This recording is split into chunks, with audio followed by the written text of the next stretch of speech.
Prayer 1. Yes. That the Senate do suspend Senator Natasha Akpotiuduaghan for 6 months for a total violation of the Senate Standing Rules 2023 as amended for bringing the presiding officer and the entire Nigerian Senate in general to public opprobrium. Those in support of prayer 1 say aye. Aye. Those against say nay. I'd put the question. Those in support of prayer 1 say aye. Aye. Those against say nay. The ayes have it. How do you amend a prayer that is unanimous? Prayer 2, that for the Senate to consider lifting the suspension or reducing the tenor of the suspension, Senator Natasha Akpotiuduaghan shall submit a written apology to the Senate before any reconsideration by the Nigerian Senate. Those in support of prayer 2 say aye. Those against say nay.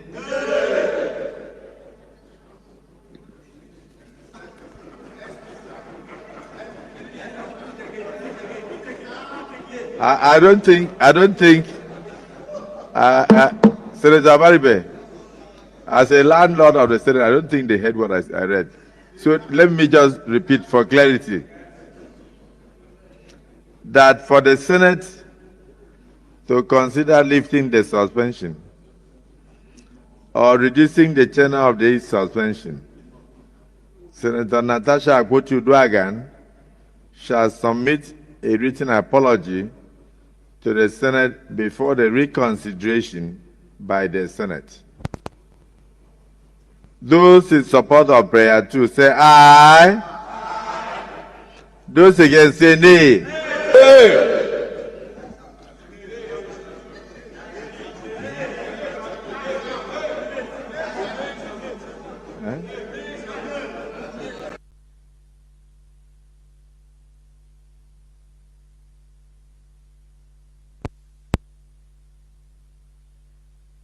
Okay, because I thought I had 50-50. Let me make it 40-60. That for the Senate to consider lifting the suspension or reducing the tenor of suspension, Senator Natasha Akpotiuduaghan shall submit a written apology to the Senate before any reconsideration of this case by the Senate. Those in support of prayer 2 say aye. Those against say nay. Nay. The ayes have it.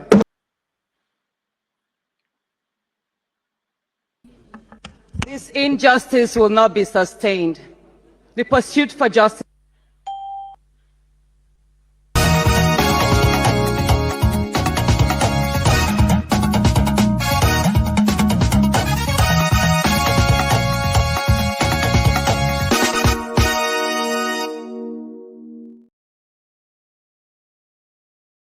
Hello, welcome. Our guest today is a journalist with 37 years of experience. That means he has grown from being a reporter to climbing up to become the editor of one of the leading Nigerian newspapers, The Punch. He was also a member of the editorial board of the newspaper. He's currently the editor-in-chief of Leadership newspaper in Abuja. Needless to say that Azu Ishiekwene is a respected voice in the industry and a founding member of the Global Editors Network. He's also the chair of the judging panel of the CNN African Journalist Awards, a distinguished author of Writing for Media and Monetizing It. He's a fellow of the Nigerian Guild of Editors. He's joining us to discuss the role of journalists in documenting history and the challenges of writing the first draft of history for those who may not learn from it. Ishiekwene is a winner of numerous awards in journalism, including the Babatunde Jos Award for Journalism, the Dame Award for Informed Commentary, 1993, 2001, 2004, and again in 2006, and the Editor of the Year in 2006. He's the author of the book, The Trial of Nuhu Ribadu, a riveting story of Nigeria's anti-corruption war. Please join me in welcoming to the show Azu Ishiekwene. Welcome to the show, Azu. How are you? I'm very well. Thanks for having me on IrokopostTV, Rudolf. It's a pleasure to be here. Thank you. Thank you so much for honoring us, and I hope we're going to have a very interesting conversation. Before we start, let me tell you this. Just 2 months ago, Rufai Oseni was in the US. Yesterday, I saw a picture of Ruben Abati in Maryland, and I know you're also in North America. So I'm thinking, if I knew that being a journalist in Nigeria will take me far, I would have stayed. Oh, well, Rudolph, that's an interesting point you make. I just dialed back a bit to my first class in journalism at the University of Lagos. And I remember, I think there were about 41 of us in class on that day when teacher, lecturer, Mass 101 at that time, Dr. now Professor, of course, then Dr. Olatunji Dare, he asked the entire class a question, and he insisted that we must all take our turns to answer the question one by one. And that question was, why are you in this class? Why do you want to become a journalist? And you can imagine there were as many answers, or almost as many answers as there were. But some of the answers I still remember. I'm talking now about, of course, I'm talking about 1985. And some say, I want to be rich. Others say, I want to be famous, kaza, and so forth and so on. And then, of course, there were others that said, I want also to be able to travel and meet people. But I also remember what he said to many of our answers. He looked at us and he just shook his head and said, look, I think most of you are in the wrong class, but you have a chance to, I can talk to the faculty officer to give you another course if you want. Journalism is not going to make you rich. You'll be lucky if you're able to pay your bills. I don't know whether journalism will make you famous, but perhaps you might also be lucky if journalism takes you to many parts of the world. So I think, in a sense, one of my answer I remember on that day was also that I'd like to be a voice, for people wherever they are in any part of the world. And in any case, this is my first trip in about 2 or 3 years. Okay. So I have been in situ in Nigeria for a long time, and it's my 60th birthday. It was my 60th birthday on this 19th of February. Wow. And my daughter, who's in Canada, insisted that I must come out. So that's why I'm in North America. Happy birthday to you. I was born in February too, so you are good people. You're among the lucky few. There's this joke that my wife makes and says, I think it's a myth. And she says, people who are born in February are usually weak, they are not strong, they are mild, and so forth. And so no, she's right. Oh, yeah. So I had to research it. Because she said it so many times, I had to research it. And what I found, which I also shared in one of my newsletters, is actually that in many cultures and in many countries, it's a function of the season. All right. So for us, so if you're born in February, it means that so it depends on the time of the year. So many parents look at their calendar, and then conception takes place at times of the year that are consistent with either the seasons or their calendars or their itinerary. But if you look at it, there are more people born in many parts of the world around towards the end of the year than are born in February. So we are not as plentiful as people think we are. Okay. Yeah, that's cool. I never thought about it that way. All right, yes. We're going to get into journalism and things you do. But first of all, let me get your view on some of the stories in the news. Right. Let's start with the Senate, Nigerian Senate. We saw the suspension of Natasha Aboti, who represents Kogi Central at the Senate. What do you make of the process of that decision? It's interesting that we are discussing Senator Natasha Akpoti-Uduaghan's suspension on International Women's Day, which is what today is. And as I also said in my newsletter today, the last couple of weeks have been quite torrid for women in Nigeria. You recall that a few weeks leading up to this time, the Speaker of Lagos State was removed. Mudashiru Obasa was removed, and then Miranda was Speaker for 49 days. And I remember watching the video, many trending videos of how she was led into that office after the legislators said they had removed after they said they had removed Speaker Obasa, and she was led by a team of prayer warriors, all right, all speaking in tongues and fortifying the office with prayers and what have you. And 49 days after, she was forced to step down in tears. And then, of course, as you have said yesterday, the Nigerian Senate suspended Senator Natasha Akpoti-Uduaghan for 60 days, they say, for conduct, they say, is that conduct that they claim was inconsistent with the rules and conduct of the Senate. But you would remember, Rudolf, I'm sure you will, that in the last 8 years or so, we have had, she's probably the third to be suspended in the Nigerian Senate. Of course, you remember Senator Ali Ndume, who was suspended, and then he went to court to challenge his suspension and was restored, although he apologized. Senator Abdul Ningi was also suspended because they claimed that he had alleged that what we call in Nigeria budget padding. He said that the budget was significantly budget padding. For the benefit of those who may not fully understand our Nigerian slang, is a way, it's a system that under which you find people in the legislature significantly increase the appropriation bill beyond what the public thinks is decent or justifiable. And so Senator Abdul Ningi, I remember, was also suspended. And now, of course, we are having, I think that was in 2024 or so, if I recall correctly. And now we're having the case of Senator Natasha Akpoti-Uduaghan.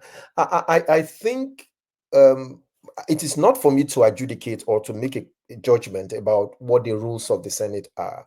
But as a member of the public and as a journalist, I think the least that members of the public want to see, because I see people are ranged on both sides of the divide, and a lot of stone throwing going on.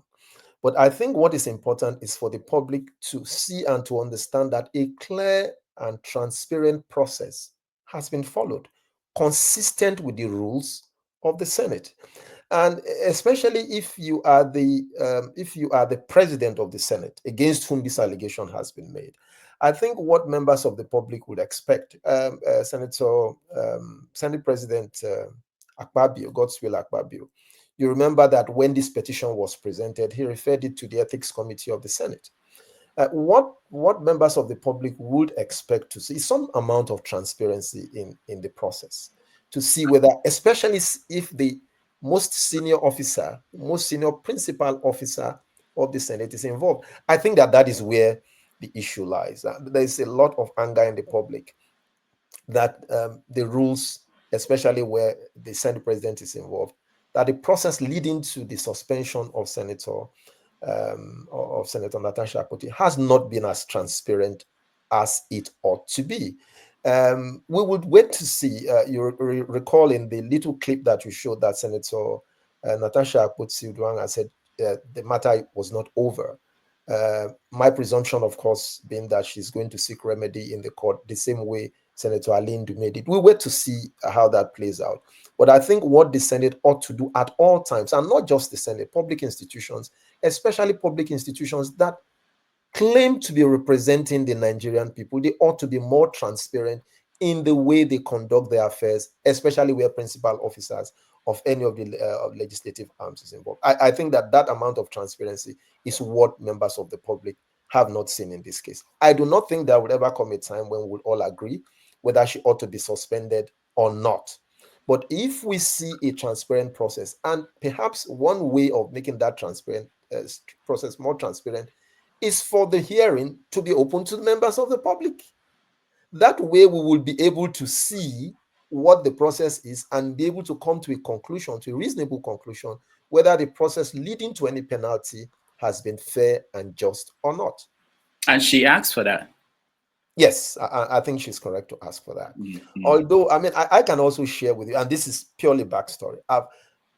This is not a judgment call. This is some of the backstory that I've heard. I mean, and as I've said, there have been arguments on both sides. All right, I have, and it's not a matter of who is right or who is wrong. This is just filling in some of the things, you know, that I have heard as a journalist. It's not a judgment call, but I've heard people say, "Oh," and I've spoken with. There are 4 women senators in the Senate, and I think if you look at the numbers, the current legislator has far fewer female representation than the last one.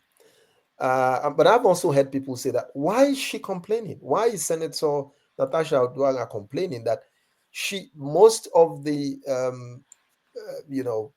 very juicy, if you like, travels abroad, she has been prioritized, when those things come, and that her husband, who is a non-legislator, by the way, has, of course, he is entitled to, but perhaps also has significant contracts that he executes for the Senate.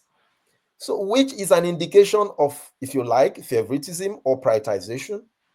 So that people should be careful how they throw stones, because in some of these matters, we only see what comes to the public surface. You don't know what's been going on. And while there are those who have accused the Senate president of flippancy in his public conduct generally, there have also been those who have said Senator Natasha Akpoti tends to have a penchant of making accusations of sexual harassment. It's not the first, it's not the second, it's not the third time she'll be making it. But as I say, I think that what the Nigerian public demands and what they deserve, and what Senator Natasha Akpoti deserves, is a significant amount of transparency in the conduct of the proceedings leading to her suspension. Does it matter that the court said they should not go ahead with their own, the Senate should suspend ruling on this matter until the court discusses that? Is that relevant to this? Well, there have been cases where, we basically have 3 arms of government, all right, and I think the legislative arm has always argued, and there are cases that one arm of government cannot get ahead of itself to tell the other arm of government how to conduct its business or its affairs. You wait until the matter has been sufficiently dealt with, and if you have a complaint, you lay it before the court, and then the court will rule. That's my understanding of what separation of power means. Because if you have an arm of government always interfering in the process of how the other arm of government works, then I think that will be a recipe for chaos. Okay, let's go to Lagos State. What do you make of what's going on there with the former speaker out and coming back, and who is pulling the strings? What's going on? Well, I think that when people discuss Lagos, the easy fall guy, so to speak, for anything that happens in Lagos, a man who if you don't get it up overnight and you wake up in the morning and you're in Lagos, the tendency always is to blame President Bola Ahmed Tinubu. But the information I have, and I believe on reasonably good authority, is that this really is a matter that is largely within the state, and not in one in which the president himself has interfered for as long as I know. There have been accusations that Speaker Obasa has not only been long in the place, it's probably is easily the longest serving member of the Lagos State House of Assembly. He's been there for how many years? Been speaker been Speaker of the House. And there are people who are saying, that he has also become presumptuous and rude and so forth and so on, and arrogates so much power to himself. Well, I don't know these things. In politics, there are a lot of things that are said by people who may or may not have an axe to grind. But what has happened, what we know in the public domain, was that members of the Lagos State House of Assembly purported to have laid allegations of corruption and misconduct and so forth, and so on, a whole long list of accusations against him while he was abroad, and then said they had removed him. And his argument when he came back and went to court was that it was not fair. I mean, he was in his view not saying that they didn't have a right to remove him if they thought so, but that he should have been given a fair hearing, and he wasn't given a hearing at all. And so the GAC, which is the more or less like the body that sort of oversees affairs in Lagos, sort of intervened and sought the intervention of, let me use, non-indigents, specifically Bababisi Akonde and Aremo Shoba, to see how they manage their affairs. And I think they came to the decision that they saw merit in the fact that the man had not been given a fair hearing, and therefore that Merenda should step down and resume his former position while Obasa resumes as speaker. But the matter is not over yet. What I'm also hearing is that sooner than later, Obasa may also have to step down for somebody else to take his place. But we'll just wait to see how that plays out. I think that what we must always keep in mind in the midst of all of this is, what is the interest of the average Lagosian in all of this? Because politicians will always do what they know best. How does this serve the interest of the people of Lagos who elected them to serve? Whether you are a speaker or not, the people of Lagos, people of Agege, did not, the election was not for Obasa to be speaker. He, of course, was made speaker by members of the legislature, by his colleagues. So he's first amongst equals.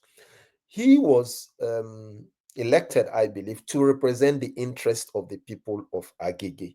And I think as long as he serves that particular interest, it's okay. Now, what they decide to do amongst themselves in the State House of Assembly is purely their matter, and I do not really see how that significantly concerns the people of Lagos. I think the people of Lagos are waiting to see how, this is just halfway, we're approaching the halfway mark on the next 4 years. They are waiting to see how both the executive and the legislature deliver the promise of a better quality of life, which was what they promised to their people and their constituents. Thank you so much. There was something you said. You said, what is in the public domain? Now, as a journalist, people always want to hear what is not in the public domain because they also see the public domain and they don't know which one is. It's important that you mentioned that. So will you be able to tell us something that is not in the public domain about what's going on in Lagos? And when some people say things like it has something to do with the politics of the next election in terms of who governs Lagos. Do you hear anything like that? Well, sure, I have heard that. But you see, my concern, Rudolf, especially, and this is not, this does not only have to do with Lagos. I'm sure you must have noticed that 2027 started just before 2023 was over. And I don't know how healthy this is. I mean, the entire country, states in the country, local governments, were all obsessed, thoroughly obsessed, and almost consumed by what is going to happen next. We're not asking ourselves, what the people we have elected to govern us for 4 years, they have just almost reached the halfway mark. What have they done? What have they delivered consistent with the reasons for which they were elected to serve? I am not saying it's not important to pay attention to the politics of what is happening, but I'm saying that it's more important for us as citizens, which my good friend Obi will say is the most important.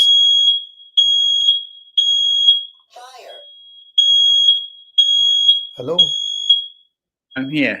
Yes, there is a fire alarm. There is you want to check? You can go and check. There is a fire alarm, please. So yeah, please. Please. We'll take a break and we'll be back. You can hear it. Yeah, we can hear it. Yeah.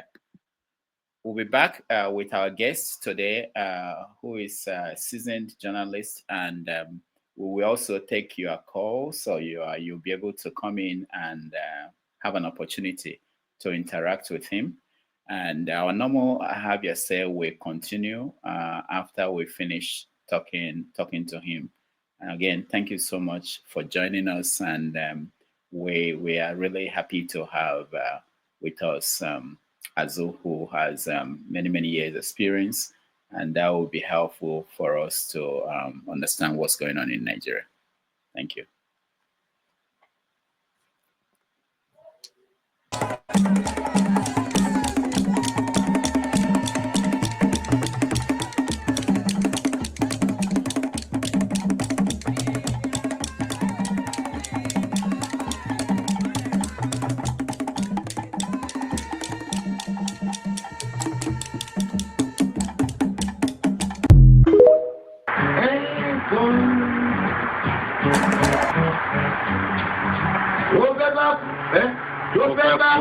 tó fẹ́ kú torí ẹ̀.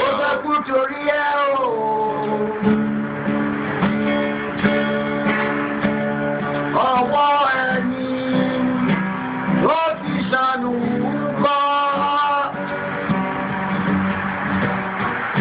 Ayé la bá, ayé la fi sílẹ̀ sí. Lọ́nà èyí yóò.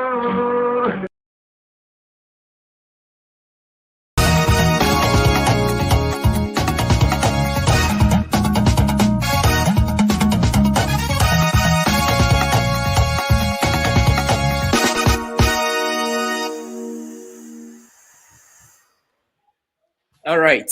Thank you so much for joining us with the conversation with Azu, who is the managing editor, I think, editor-in-chief of Leadership Newspaper.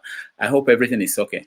Oh yes, managing in the office and then also managing domestic affairs. That's how it is. That's how it is in this part of the world. Yes, it's a good thing that we're in a safe and secure place now. Thank you very much for your patience. I appreciate it. Thank you. Thank you. So it's a good thing that this is a good teaching moment. I wonder how many homes in Nigeria do you find fire alarm systems? Oh, well, some homes are now beginning to install, but those are largely upscale, in upscale places. But honestly, in many homes, because of the way the houses are built, and the fire would have gone, fire would have gone, the whole place would have been on fire before you even know that anything is happening. All right.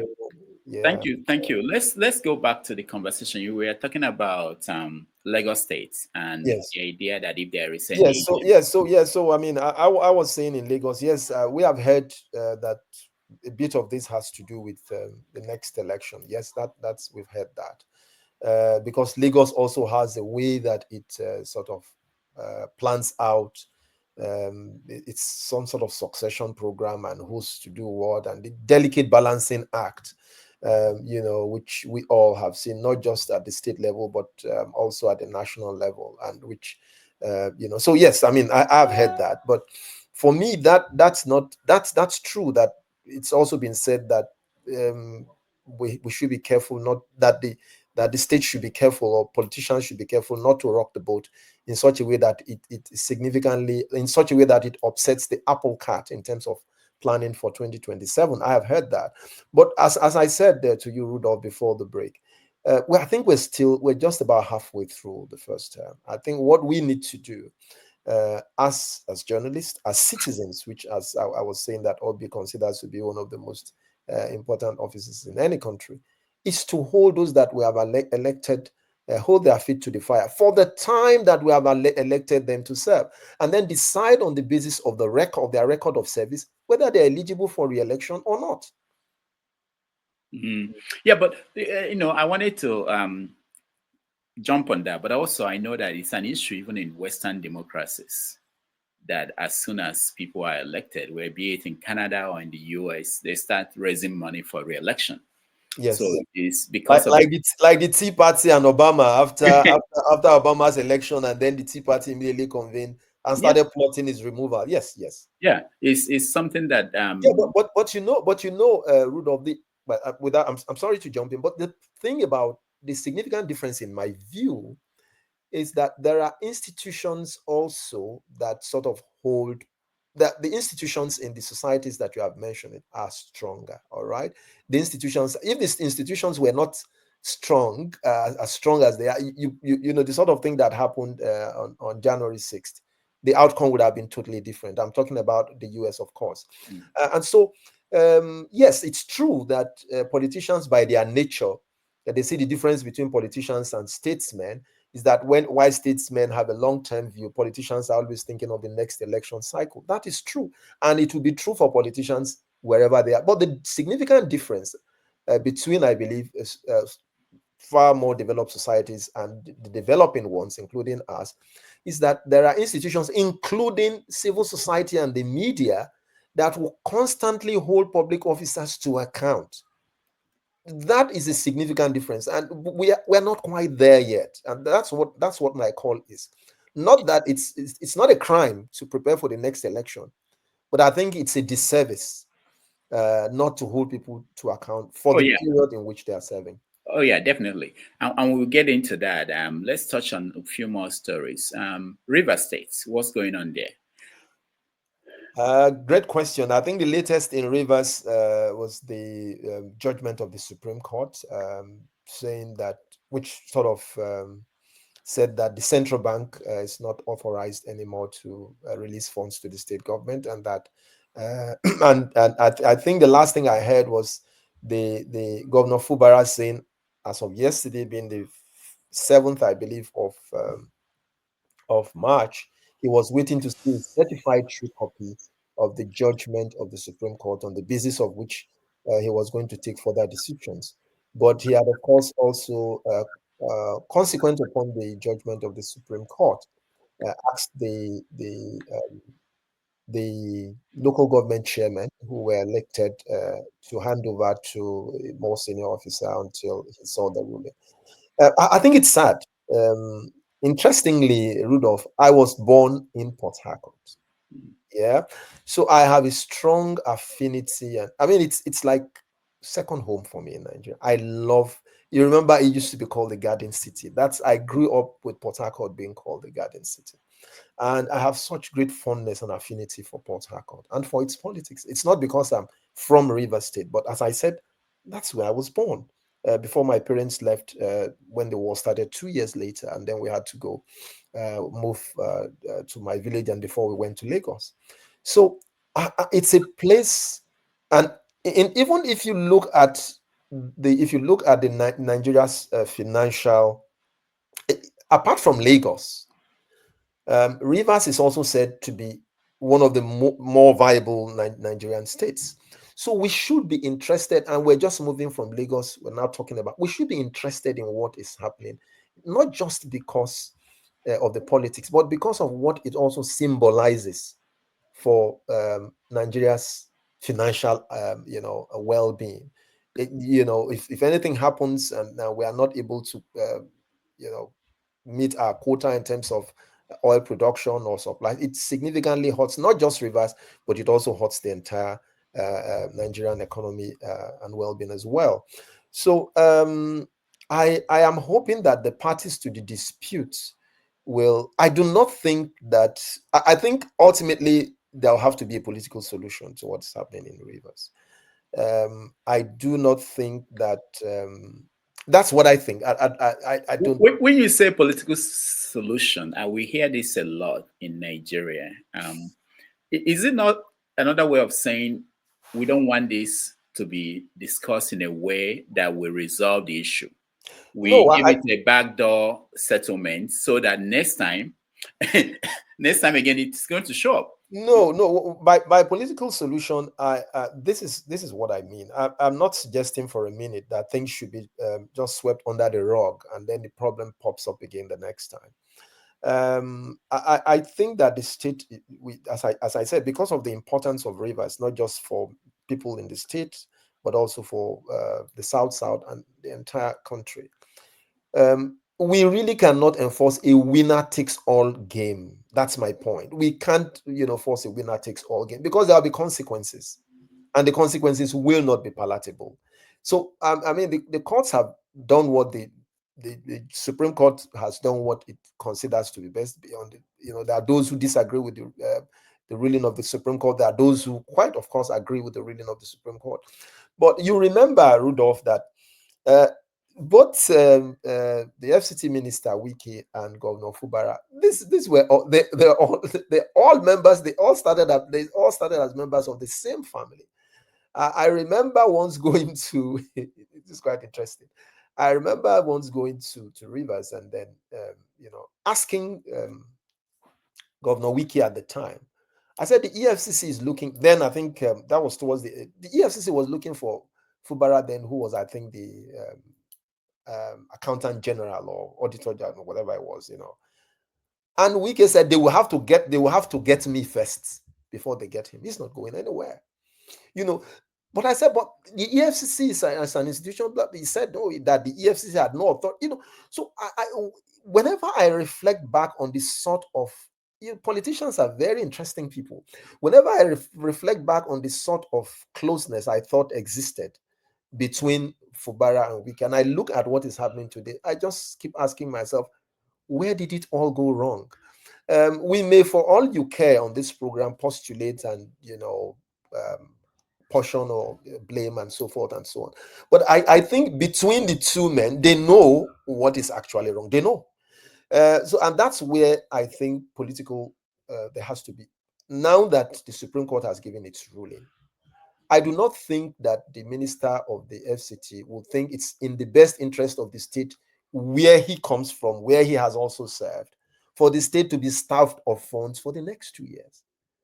It's not going to be, it's certainly not going to be the interest of the state or in the interest of the projects that he has. So there has to be a give and take. They would have to find a meeting ground to solve the problem so that the state can survive and so that the legacy that he has also left as former governor can endure. And I think it's in the interest of all the parties to do that. It's not to sweep things under the rug, but to find a solution that is in the interest of the Rivers people. That would be my position. Okay. So you said a few moments ago that politicians are funny people. Yes, they're interesting people. Interesting people, yeah. And you've been following them for many years. Yes. I think from your profile, you started 88. Yes, that's correct. Wow. All right. So what has changed? And you saw the military era, and then we went into democracy. Can you summarize, what you have learned about the Nigerian? Oh, great question. Politicians are interesting people, and permit me for saying that again. See, the more you look, sometimes the less you see. But my training as a journalist has also taught me to be very skeptical about promises, about actions or inactions of politicians. Because they say one thing and you have to be careful whether what they say is what they mean. And whether what they mean is what is in the best interest of those who have elected them to office. I have watched over the years, I've seen that, by the way, I've also heard people who have argued for good reason that because of the nature of our society, developing society, that perhaps one of the fastest, most enduring way to serve and impact in a fairly extensive way is to hold public office. All right. And to be fair, it would be uncharitable to paint all politicians with the same, tar them, all of them with the same brush. I will not do that because I believe there are and would be politicians who genuinely aspire to serve. But I think one of the things that I have seen over the years and which I'd like to see changes is the ability of the entire society, especially of the media and civil society, to help build institutions that can hold our politicians to account. That is a significant difference between what I see about politicians in our country and politicians, as I've said earlier, in other parts of the world. The ability for us to force or enforce a system where our politicians are held to account. And that's not going to be only the responsibility of one group of citizens. That's our collective responsibility, but more so that of the media and civil society, which is part of the great work that you are doing. I mean, I have seen politicians over the years, and it's amazing sometimes when you say that, oh, this politician, for all we know about these politicians, this politician, he will never have a second chance. Not a cat's chance in hell that this politician, but then he goes, then we go to election and we find the figures that claim that same people that we almost could have sworn would never return to office are re-elected. And you ask yourself, how? How did this ever happen? You know, so again, then look, that takes you again to the recruitment system. How are these people recruited into office? What kind of electoral systems, you know, what kind of electoral system produces the kind of politician? What kind of judicial system holds these politicians to account? What sort of media holds the feet of these politicians to the fire? So I'm not assuming for one moment, Rudolf, that this is but to come back to your question, and I have watched this over the years. You know, so what politicians have tend to do, you remember what Chinua Achebe said about when the bird has learned to fly without perching, the hunter must learn to shoot without missing. I have seen politicians sort of adapt. You know, if you remember back in 2006, 2007, when the EFCC, you know, first started and was introduced, you know, now I've seen politicians gradually, you know, go from the level, the moment a number of them get into office, they prepare themselves for what is going to happen at the end and make provision by hook or by crook for facing the EFCC when the time comes. They have sort of developed smarter ways of gaming the system. All right. So I have seen that over time. You know, the system, you think the system is getting better, but the politicians find smarter ways of subverting the system. All right. I think it is something that we all collectively have a responsibility to work more assiduously to ensure that we build systems that are able. There's no perfect system anywhere in the world. The day I woke up and found that Trump was re-elected as American president, I said, oh my goodness, I can't believe it. I just cannot believe it. So there's no perfect system anywhere in the world, okay? And we get what we deserve, all right? So we get what we deserve, but we have to consciously work to improve and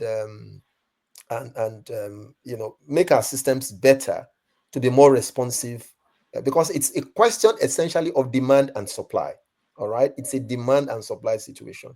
If we do not demand higher standards and insist on higher standards, both as journalists, as members of civil society, whatever sector we find ourselves, if we do not demand higher standards of competence, of character, of accountability from our public officers, then we must be then what we get, we have to live with what we get. Mm. Okay, so I checked, and Dele Giwa died in 1986. Yes, in October 1986. So you were still a student? Yes, I was a student at the University of Lagos.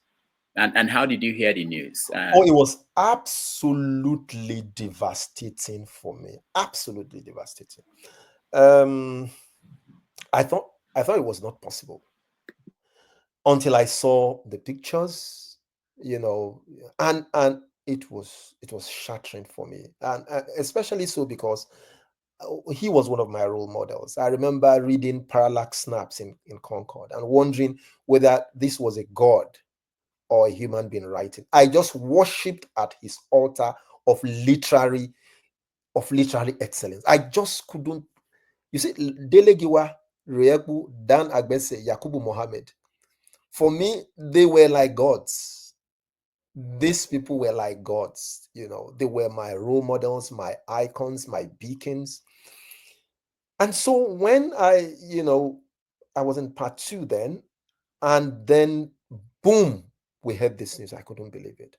And so I left school on the day when he was lying in state on Oregon Road, which was where the news watch office used to be at that time. I went to the line in state because I wanted to see and to believe and to bring closure to something in me that had been gutted. All right. And that was the first day, of course, in tears. And that was the first day I remember shaking hands with Reyeku. And I've told him many times after that, you know, they were all there. But after shaking hands with Riepu, even in my tears, I refused to shake any other person's hand because I never had the privilege of meeting Dele Giwa face to face. But Riepu was there at the line in state, at the public line in state. And I shook his hands and kept it in my pocket. And the only thing I did with my hand until I got back to University of Lagos was just to use it to wipe my tears. But never shook anybody's hand. So it was utterly devastating for me to see the list. Utterly devastating. And even more so, I mean, I sort of picked up a bit of cheer when Ganifawe and me took up the fight when the government was playing hide and seek and hiding behind the finger about who killed Dele Giwa. Sometimes we didn't know whether the government was angry, was sympathetic, was interested in finding out. You just didn't know what the government was up to. But thank God for people like Ganifawe and me. Ganifawe and me, I remember, took the matter upon himself. And that sort of gave me a bit of hope and comfort that we would see the end of it. But of course, you and I are still asking the question, many years after Dele Giwa died, who killed Dele Giwa? So for me, I was in school that time. I asked, people started saying Dele Giwa died. I said, who was that? Who is Dele Giwa? I didn't know who he was. So, but I wonder, how did you, a student of journalism, seeing someone killed for that profession, how did you continue to say, I want to be? Oh, good, great question. You remember what I said about Dr. Olatunji Dare in our first class? I had always fancied myself as one who will grow up to. There was nothing else I wanted to do. When I failed at my physical sciences, it was obvious. I think I initially wanted to be a pilot, but my performance in my physical sciences was worse than miserable. All right, so it became obvious to me that I had to find another pathway in life. And so, in spite of the death of Dele Giwa, I also then had this passion in me to say, look, I think the least I can do for myself is to try and lend a voice. And I also come from the ghetto. Ajegunle is one of the worst places you can ever think of in Lagos. It's the ghetto, it's the ghetto it's Akon's ghetto in Senegal, all right? So that's where I come from. And, where we had all sorts of youths growing up. And so I always cherished the opportunity to lend a voice, especially to the weak and the vulnerable. And I thought that the death of Dele Giwa, of course, obviously, it opened one's eyes to the danger, to the sheer danger. But I guess it's what it is.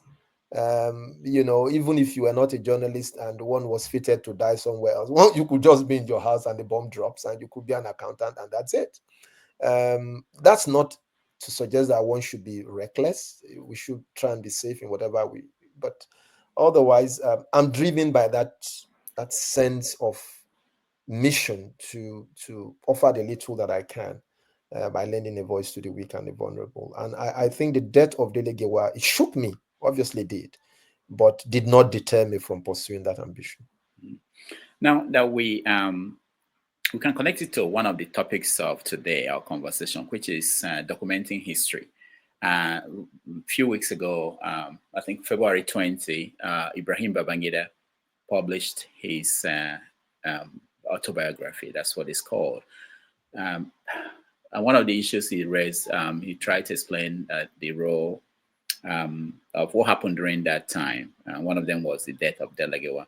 So I wanted to know, have you had any chance to read the book? Oh, yes, I have read it. It's a 13-chapter book broken into 5 parts. But essentially covering 3 major topics. And in the, I've also written an article on it. And the area where he talked about Dele Giwa, I just could not help but just wonder, first I must say it was a good thing that he decided to write. I mean, if he didn't write, we will not be having this conversation. And some of the truths which we thought we always knew, but which were buried, will not come to the surface. So great credit to him for putting that down. I think a lot of our former leaders should sort of learn more how to document their experience in office for the benefit of younger people. So great credit to him for that, I must say. But on the subject of Dele Giwa, you remember he said in his book that first he said Dele Giwa was his friend, okay? And then he said that he was shaken and utterly appalled by not just the death of Dele Giwa, but by how Dele Giwa was killed. Fair enough. And then he said his government made two major attempts to unravel the mystery of the killers of Dele Giwa. That both an attempt was made both by the military authorities and also by the police, but that every step along the way, the interference of the public, especially by Chief Gani Fahimi, made it difficult for him to get to the bottom of the truth. That's bull, man. That is bull. Babangida, may I just remind our listeners that Babangida set up the SAF. There was Abubakar SAF committee. Abubakar SAF was a former commissioner of police in Lagos. The SAF committee actually had a report. Babangida should bring it out. My goodness, he can't say this. Abubakar SAF's committee finished and had a report on what happened. Why didn't Babangida talk about the SAF report? It will be interesting to hear what he has to say. See, Rudolf, there have been three books of interest for me since Babangida left power. All right, 3 books of interest. All right, there's a guy called Mark Sillon. He wrote a book entitled Soldiers of Fortune. Go and read the book. I'm planning to have him on the show very soon. My goodness, you must read the book. Although the book covered 1983 to 1993, but the 80% of that book, because Babangida was the longest serving at that time, covered the time that Babangida was in power. Mark Sillon tells us in his book, which has not been challenged, that our good friend and former head of state, Babangida, I'm just the atrocities against the press. That one is Babangida closed. I'm not even putting. I'll come back to Max. What's it, Max? The media rights agenda says in one of its publications, and you can fact check me. 45 newspapers, the largest number, were shut down by Babangida. Some of them twice. In 1993, Babangida closed 25 newspapers in 1 year, including Punch, where it worked. And Maxillion says of Babangida that he executed the most number of so-called coup plotters in history. 117 of them were killed. Do you understand? In that period, between 1983 and 1999, but about 78 of them were killed under Babangida's regime. Of the 117, it's there in the book. It's not being challenged. Babangida, when he saw that it was going out of favor, in 1991, he appropriated 2% of Nigeria's budget to buy cars for members of the military, which was I can't remember what the figure is now in terms of if you look at it in later day budget. 2%. I think it's about 178 billion in later day budget. It's all there in Marx's book. So I just wonder the temerity of this guy coming to write a fancy book, and I mean, as I said, I give him credit for it, but it's way more than what he's. If we even come back to the main point of the book, which was chapter 12, where he dealt with the June 12 saga, that is an entirely different story of its own. It's full of half-truths, to say the least. Oh, as I said, there are 3 books. So there was Mark Sillon's book, the Soldiers of Fortune. Soldiers of Fortune. There is also the book by Dan Agbese, IBB, Power, Politics, and the Military. That's by Dan Agbese. There's also The Prince of the Niger by Dr. Chidi Amuta. Yes, these are the 3. For me, these are the 3 significant books before this 4th one. So my goodness, we have a bit of the benefit of history. We do. Journalists are said to be people who write the first draft of history, and people like Babangida and historians will write the final draft, which is they now have to go in depth, do more research, and then use based on what the journalists are writing to beef up and maybe explain some things that are not very clear. So you said there were some truths in Babangida's book. Can you tell us one or two? Truths? Well, you see, no, more have truths than there are truths, to be honest. I mean, I kid you not. I don't even know which one. You see, Babangida's book. Some people pointed at what he said about the coup of 1966. Is that? Oh, you see, Babangida in over 100 and I think it's about 111,500 and something words, which his book contains. He went all the way to say sorry, but left his memory of penitence behind. You remember what Gowon said about the massacre in Asaba. Later, Gowon apologized. All right, Babangida didn't need 111,500 and something words to accept responsibility without offering apology. Totally unacceptable. I've read Osmond Agbo's 40 acres and 40 acres and a mule, you know. Very interesting reading as well. And I recommend it for folks to read. You know, Babangida, of course, has played many roles, going all the way back to Nigeria's civil war, you know, and he's always been there. And Gowon praised him in the foreword of the book as an excellent example of somebody who combines a military adventure with politics. I don't think that's credit to him. It's just it's a revelation. It's that combination. It's that chemistry that reveals the deepest recesses of his capacity for mischief. That is what it does. What he's done, whether his account of the Civil War, or whether his account of June 12, or whether his account of Ray Ekpu, whether it's his account of the C-30 Hercules 1 crash, he should have just come up to say, you know what, folks, I am sorry. Look, let me tell you something, Rudolf. I interviewed Babangida 9 years ago, and he told me that the result of the June 12th election was inconclusive. He knew when he was telling me that he was telling a bloody lie. He knew. And this is the pattern that you find in many chapters of that book. I mean, you can't quarrel with a man for writing a story about their own life. It's their story, they tell it.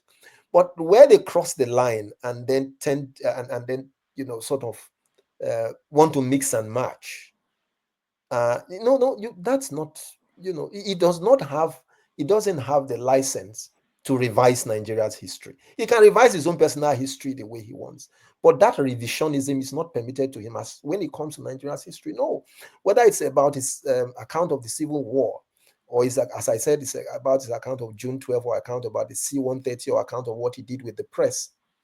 It's all there for us to see. How many times he kept changing the goalposts. You know, and all Nigerians were hoping he would be able to say finally, you say, you know what, folks, I'm sorry. I not only take responsibility, I'm sorry for what happened. I think that for me would have made significant difference. And General Shola Williams also responded days after, and General Shola Williams also called him out on a number of the lies. The book is infested with half-truths, to say the least. It doesn't do credit to him at all. No.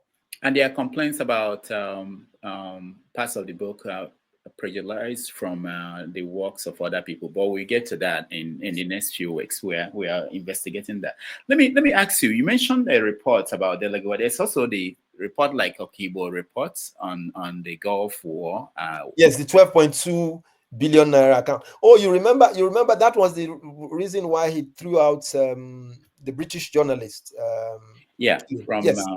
Yes, because he reported, or Financial Times, who reported that he had missed. He bundled him into the next plane and then dumped him out.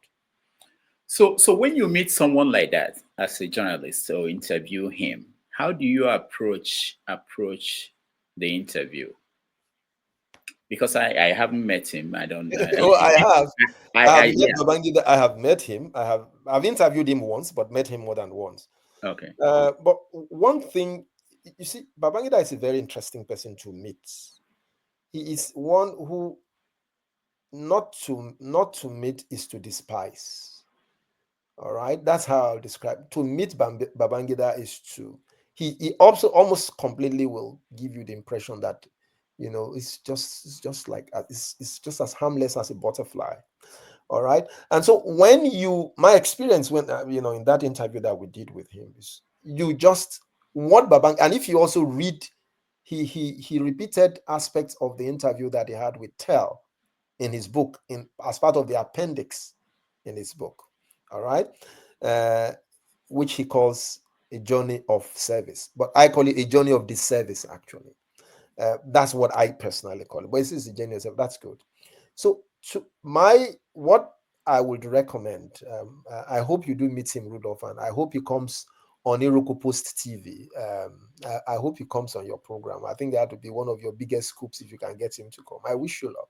But if you do manage to get him to interview, if you keep Babangida on the facts and refuse to go away from the facts, he gets very, very uncomfortable. He tries as much as he can to befuddle the issues. He would not likely catch Babangida give you a straightforward answer. Let me tell you about what he said about Vatsa.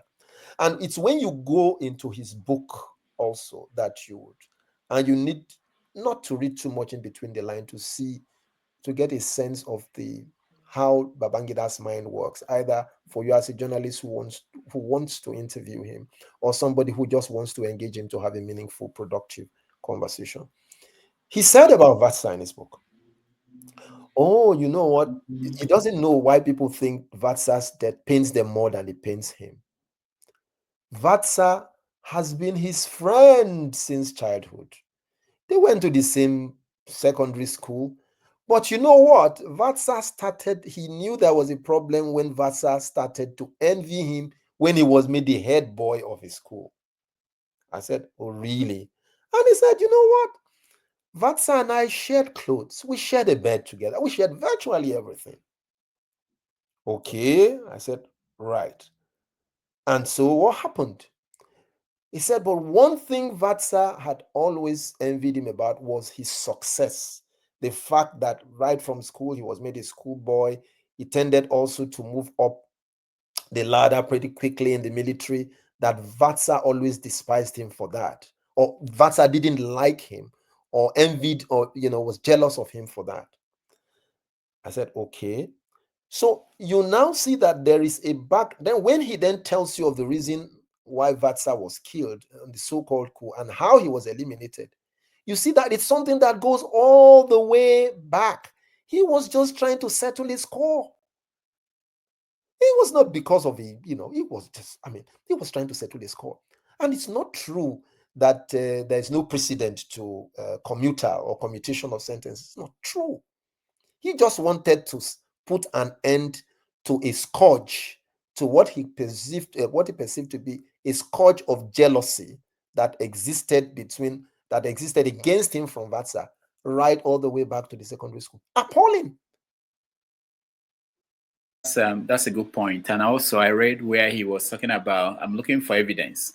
And the evidence they provided was so flimsy. I couldn't believe it, that he was trying to leave the cell through the air conditioner and some things that I felt like if this is how they think, I'm so disappointed. No. Anyway, let's look at this beyond Babangida. When you meet these personalities, these leaders, presidents, as a journalist, you have opportunities that regular people do not have to meet these people. And I always try to explain to people that there are many things you can write a report on your meeting, but there's so much that you don't say in your reports. There's so much that are confidential. Journalists, they have a lot of insight more than regular people about some of these characters. Without mentioning names, or if you're okay mentioning names, who do you think that we misunderstand in the Nigerian setting today when we look at them and what they say in public or how they are seen in public that you've met personally? Oh, that I think is not well among the politicians. I would say that Bola Tinubu is just one of them. Yeah, actually. But let me cycle. I'll come back to Bola Tinubu. Why I think he is significantly misunderstood, and then because he's someone I've known since 1997, 98.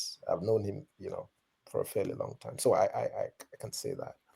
But then let me dial back to some of the things, some of the interesting encounters. I share one encounter with, which I think I've published. Although Mrs. Remiu, your former spokesperson to the begged me not to, but I promised that I will publish it. And it was an encounter with Obasanjo in the library. We went to interview him. And that was in the days when Ngige was governor of Anambra State, and Andy Uba and Chris Uba was running amok. I have no apologies for saying that. I was running amok in the place, and it seemed that the presidency or the authorities had no inclination to call him to order. So it was one of the questions that had been on my mind. And so when we had this interview with former President Obasanjo, it wasn't out of disrespect, but it was just out. I couldn't wrap my head around it. So I started by saying, Mr. President, does it mean that your government is incapable of calling Chris Uba to order? He's running amok. He said, shut up. My anger was not towards him, but obviously he couldn't see that. He merely read it as disrespect. Shut up. That's how you write. Every week you write nonsense. You come here and you ask me stupid questions. Professor Oyevere was in the room. Mr. Remiu was in the room. You could almost hear a pin drop because that was totally unexpected. So everybody stopped.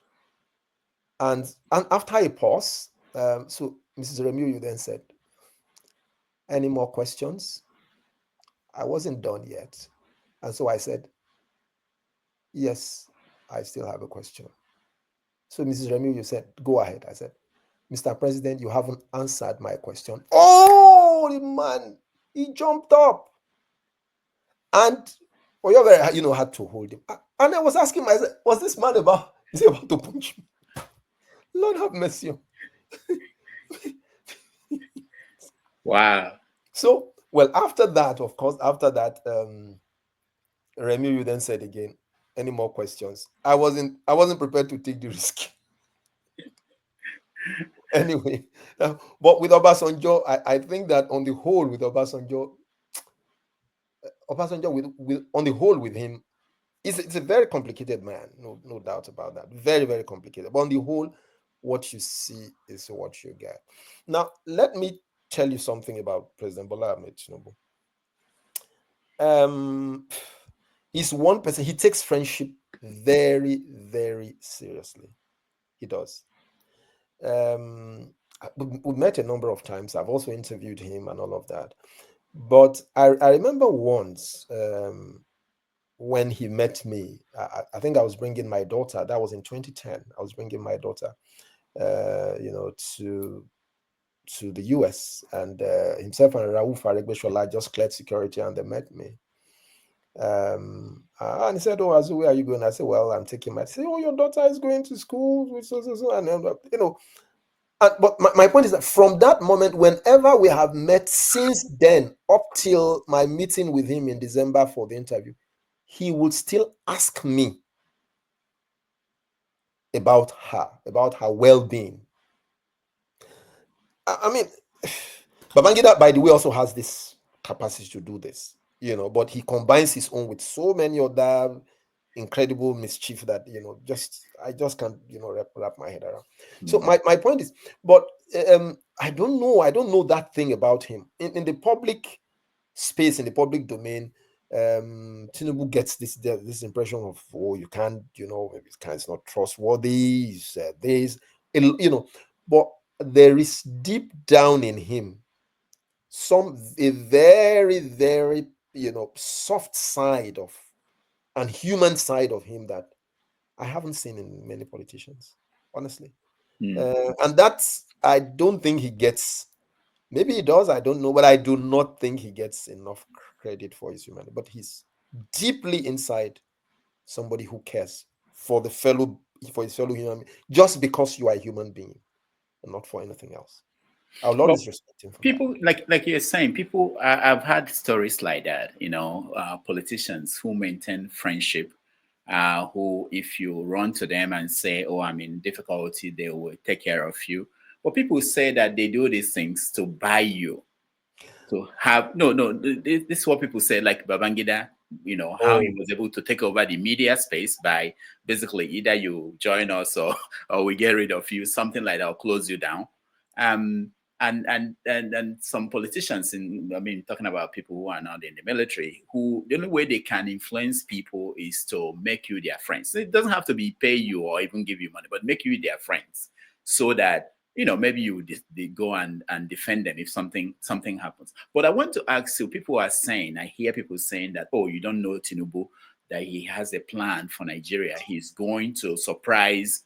There are people who believe that. I've had people come openly and say, to me, that don't worry, he understands the country.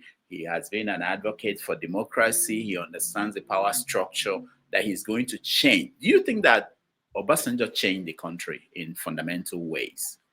And will Tinubu do better? Yes. And, both ways. Obasanjo changed the country in both good and bad ways. All right. There were some things he did, including setting up certain institutions that really helped the country, because the country was in a very difficult place at the time Obasanjo came, obviously. And we must always give him credit for that. And you could see that he really was desirous to do a lot of good things. But I think Obasanjo also probably had the greatest opportunity to leave a legacy and leave Nigeria in a much better place. He did his bit, but I think most people would remember him for third term.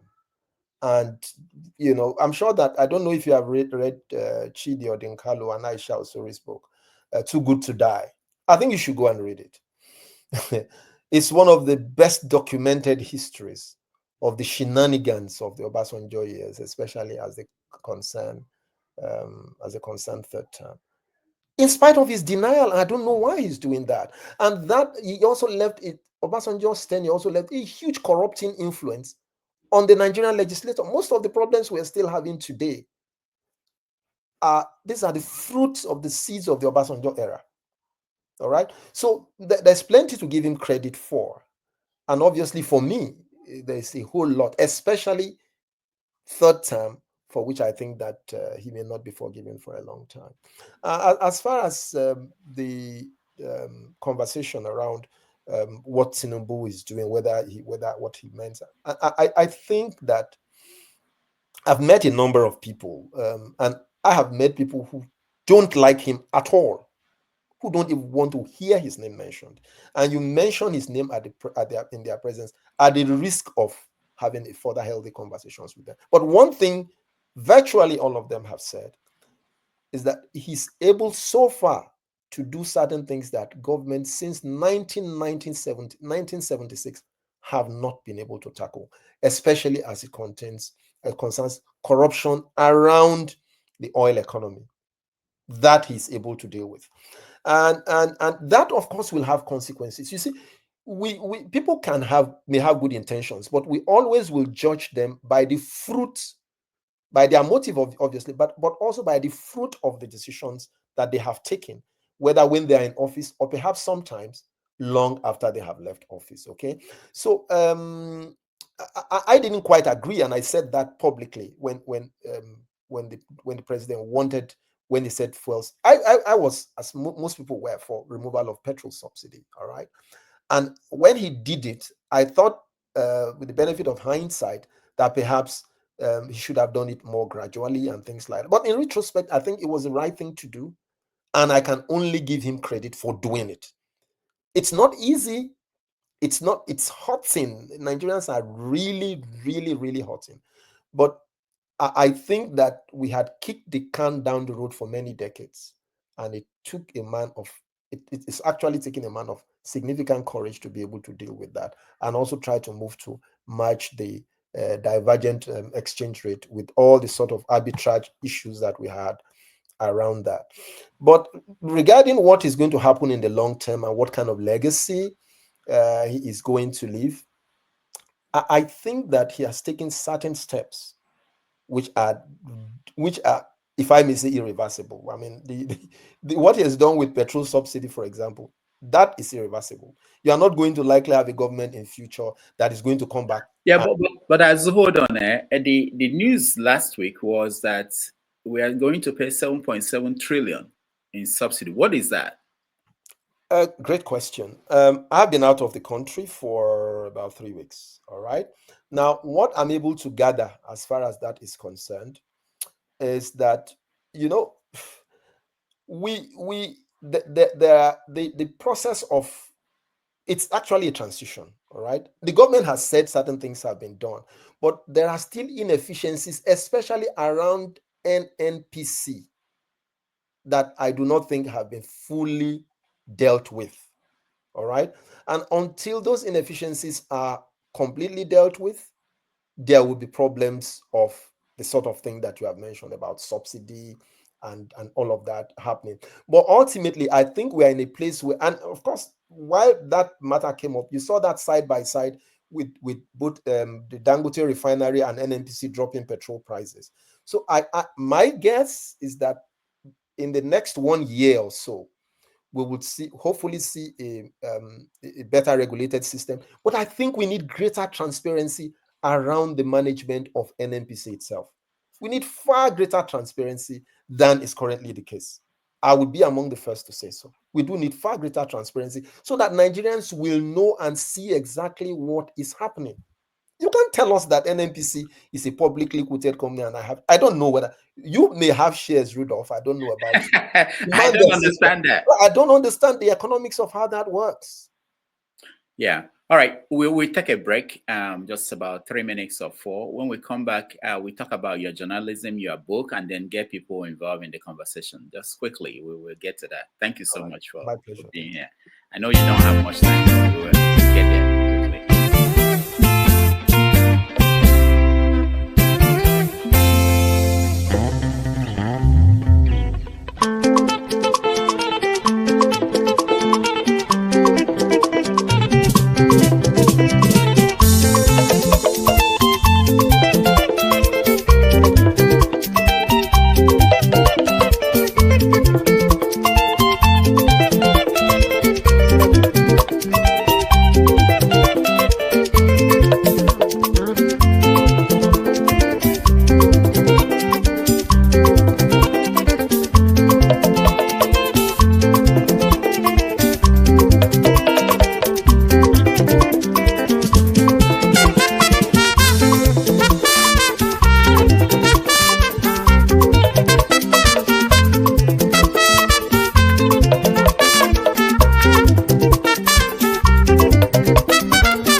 All right, welcome back, everybody. Thank you so much for joining us. As I know you have to the run.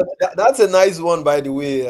That's The music. that repurposing of Oliver the Cook. Yeah, Particularly, yeah. I love his I love that one so much. I hope you play it for me the next I time. think that was where High Life went down for me. But anyway, that's my personal opinion. Anyway, all right. Thank you so much. And let's quickly get to. I was looking for your book, The Trial of Nuhu Ribadu. Okay. I couldn't find it on Amazon. What happened? Well, it was published in 2008.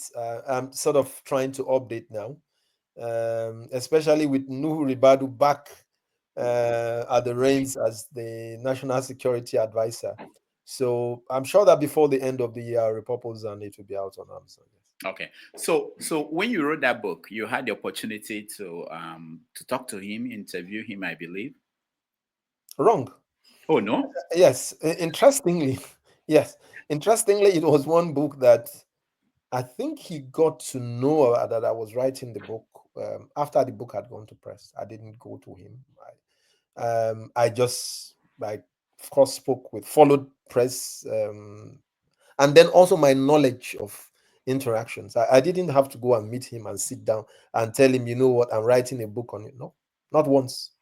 Okay. He didn't know about it. I like that. I like that. I mean, that's one way of doing it. I wanted to know if there is a change in Nuhu Ribadu that you knew that time and the one we have now. Well, in some ways, you know what people talk about age.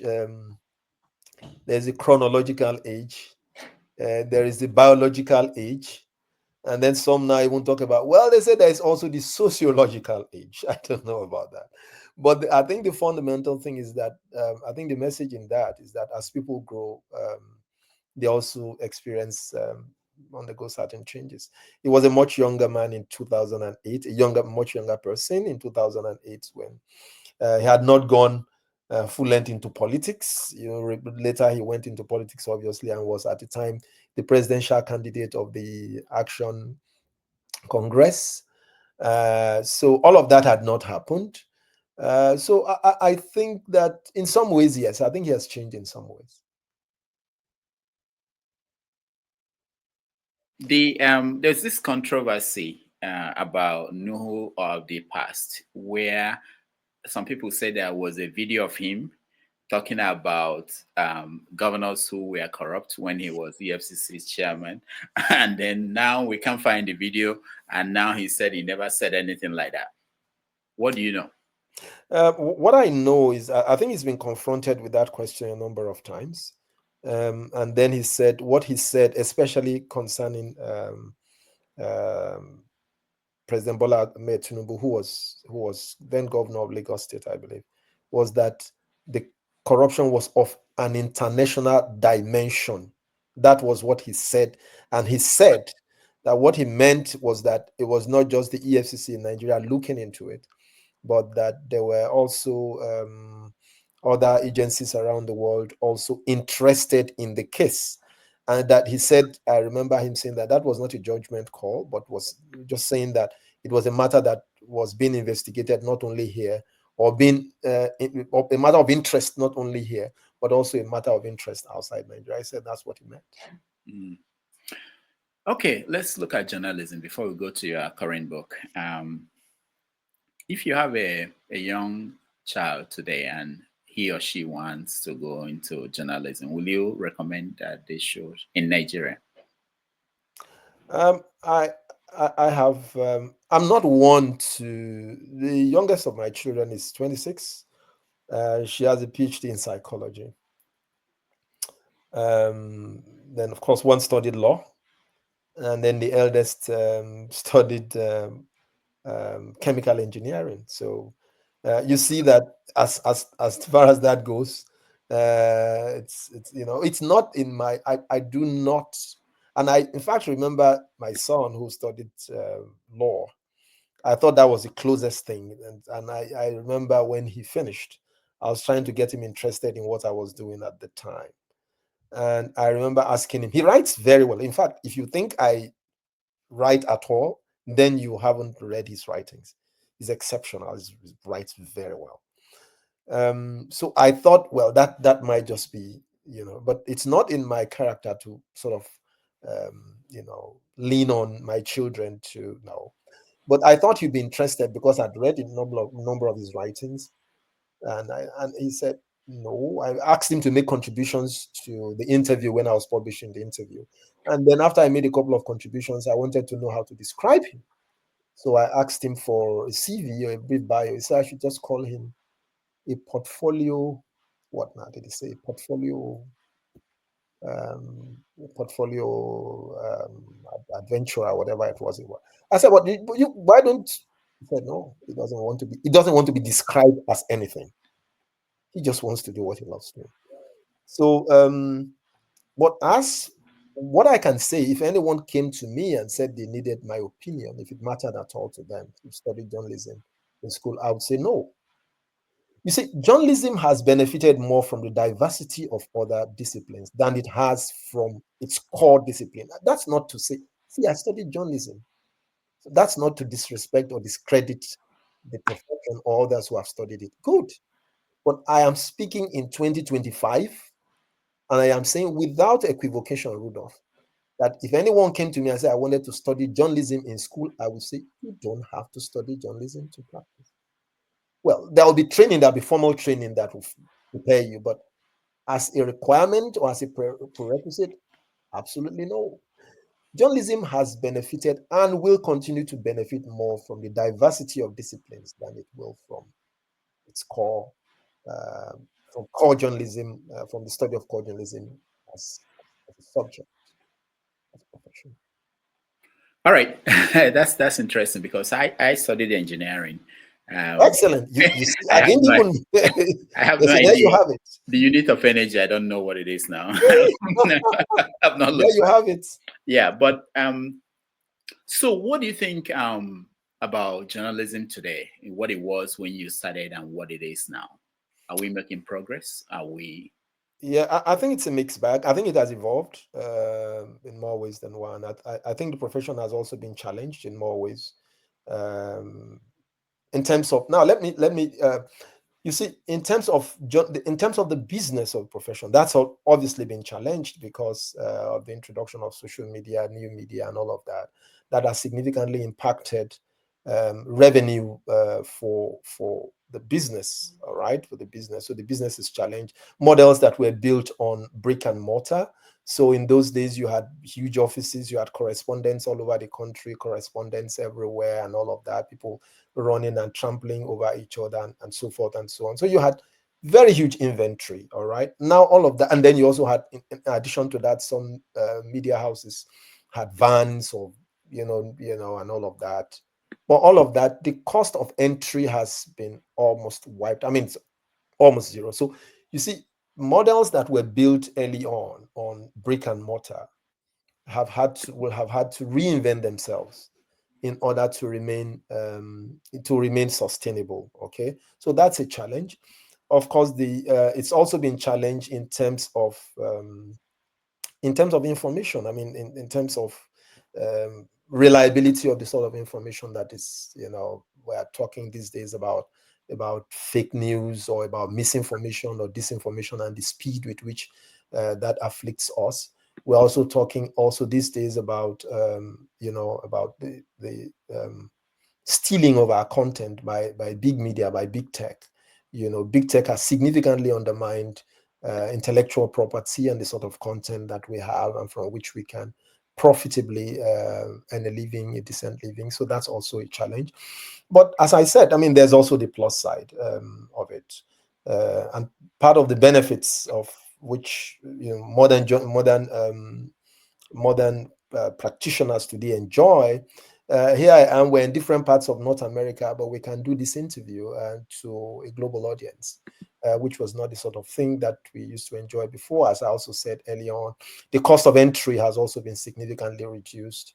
In spite of the challenge of disinformation and misinformation, we also have tools to fact check stories. Today, it's also possible to repurpose content in various forms and serve much global and more diverse audiences. There are tools that can translate this interview that we are having, and so you don't need translators everywhere. So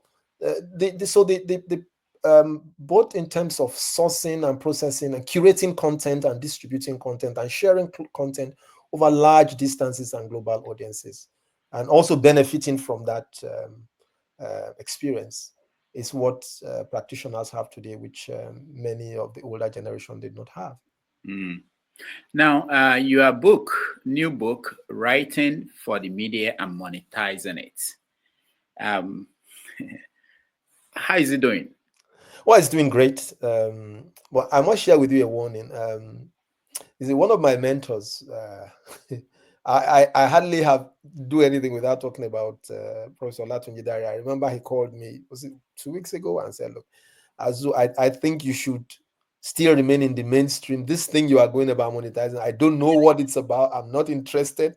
We still need you to do great work, which I think you're trying to do in the mainstream. So I don't know what you're doing. I don't know what it's about, but I wish you luck." And so forth. But I understand where he's coming from. Now, to your question as to the performance of the book, it's doing well. And I think it's important also to, if I may, just share with you and your audiences what it's about.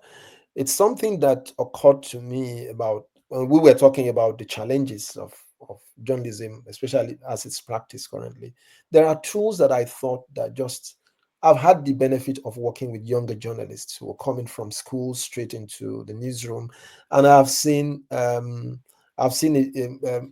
significant psychometric gap between what they learn in schools and what they experience in the newsroom space. They are totally different worlds, and I thought they probably would use a resource like this to help them transit, more easily into main practice.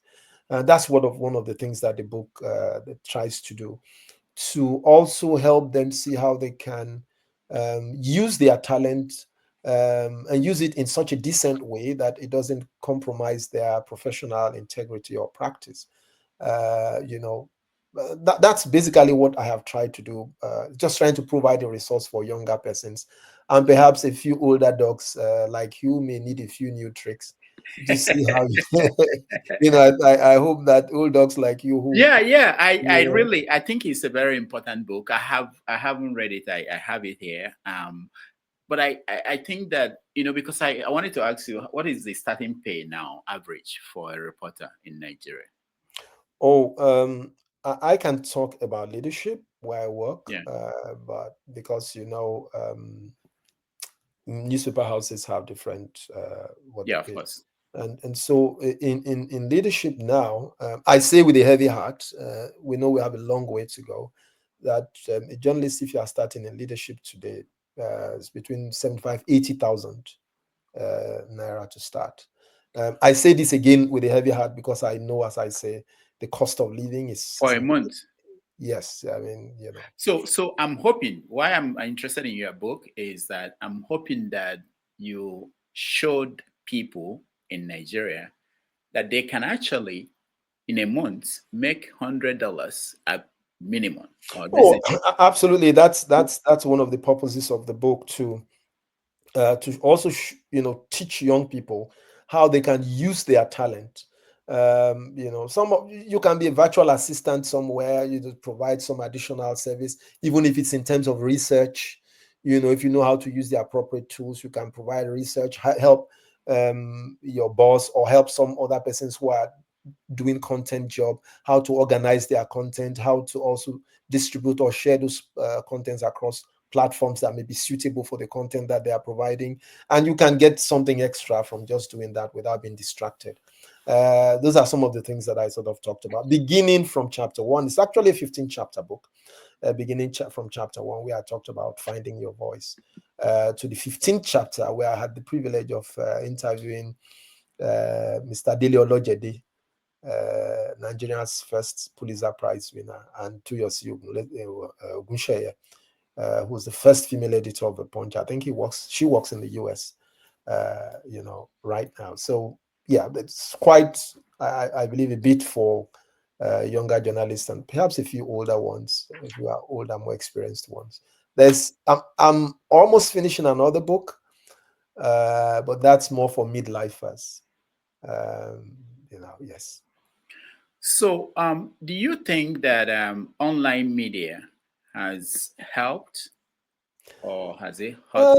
Rudolph, I think I'm slightly uncomfortable with the binary distinction of online. It I makes know, me, I know, but there it are makes me some that are primarily. I mean, they don't print at all. yes. So I know that every paper is yes, online. yes. Exactly.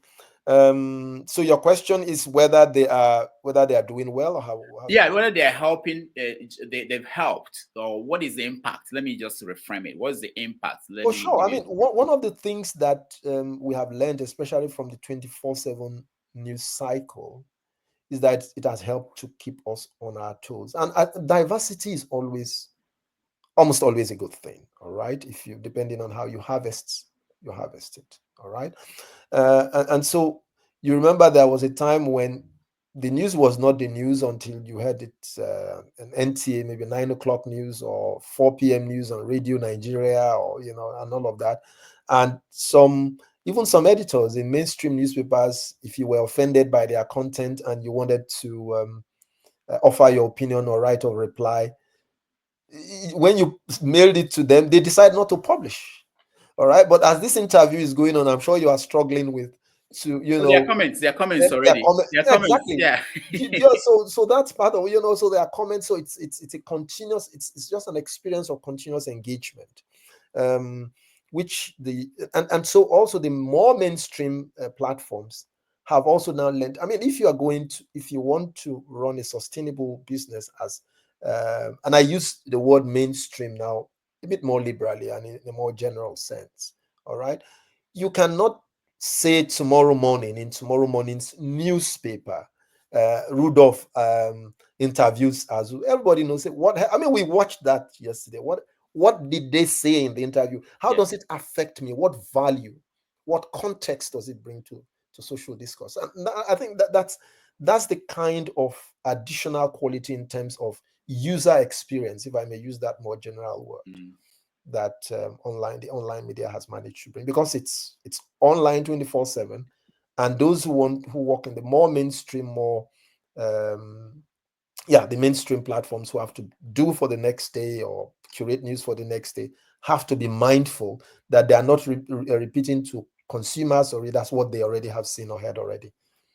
All right. My people are waiting. Let me give them a chance to weigh in. As I bring them in, I want to ask you, because people could blame the media. They do blame the media for all that's fair enough in the country. So, for instance, somebody could say to you, the Okibo report, we know that is somewhere. We've not seen it. What is the difficulty in the media getting their hands on that report and publishing it? Is it that you apply for the freedom of information request and they will say no? What is your experience in that regards?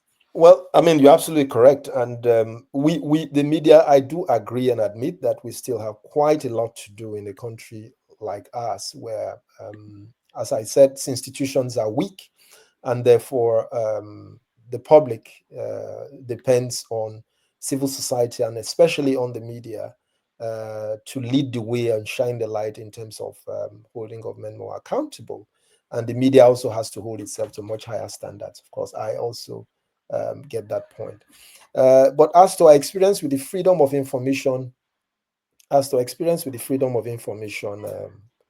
Act, again, it's one area where I see that the media has tried, but we've met a lot of. But that's not an excuse, all right. But hopefully, we just need to do more in terms of using that tool to hold government to greater account. I remember one of the recent ones that we did, and I think Punch also did that, had to do with asking President Bola Ahmed Tinubu, for example, to publish his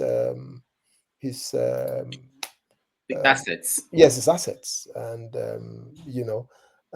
and then I also, that question also came up again at the interview in December, and he said, well, it's something he's because we also had gone to the Code of Conduct Bureau to demand using the Freedom of Information Act, but they stonewalled and said, look, they're not going to do anything about it except they have an express permission by the officers, public officers affected to do so. So there are still gray areas, but that's not to say that we have covered all grounds and we couldn't do more. But yes, but I'm happy to take any questions. All right. Thank you so much. Quickly, because our guest he has to leave. So let me go. If you're in the studio and you want to turn on your camera, we won't bring you in without your camera on. Chim, you are first. Go ahead. Thank you, Rudolf, and pleased to make your acquaintance, Mr. Ishiekwene. Thank you, sir. Yes, so my question is around the current president, and it's my question is informed based on a comment you made a while ago, where you were trying to show the humane nature of our leaders. I mean, I wasn't born in 1960, so I can't speak to the personalities of the 1960 actors. I barely knew General Gowon as head of state. I only started knowing him when he was out of office. So I don't know what kind of personality he brought to the office. But the first person I began to see his personality in office was then General Obasanjo in just twilight of 1978 before he handed over to Shagari. But all of this period, most of the military men we have had as president and this particular civilian president dominate their environment. Irrespective of the fact that Mr. Alhaji Tinubu is not an ex-military officer, he dominates his environment. We can see that from his time as governor of Lagos State.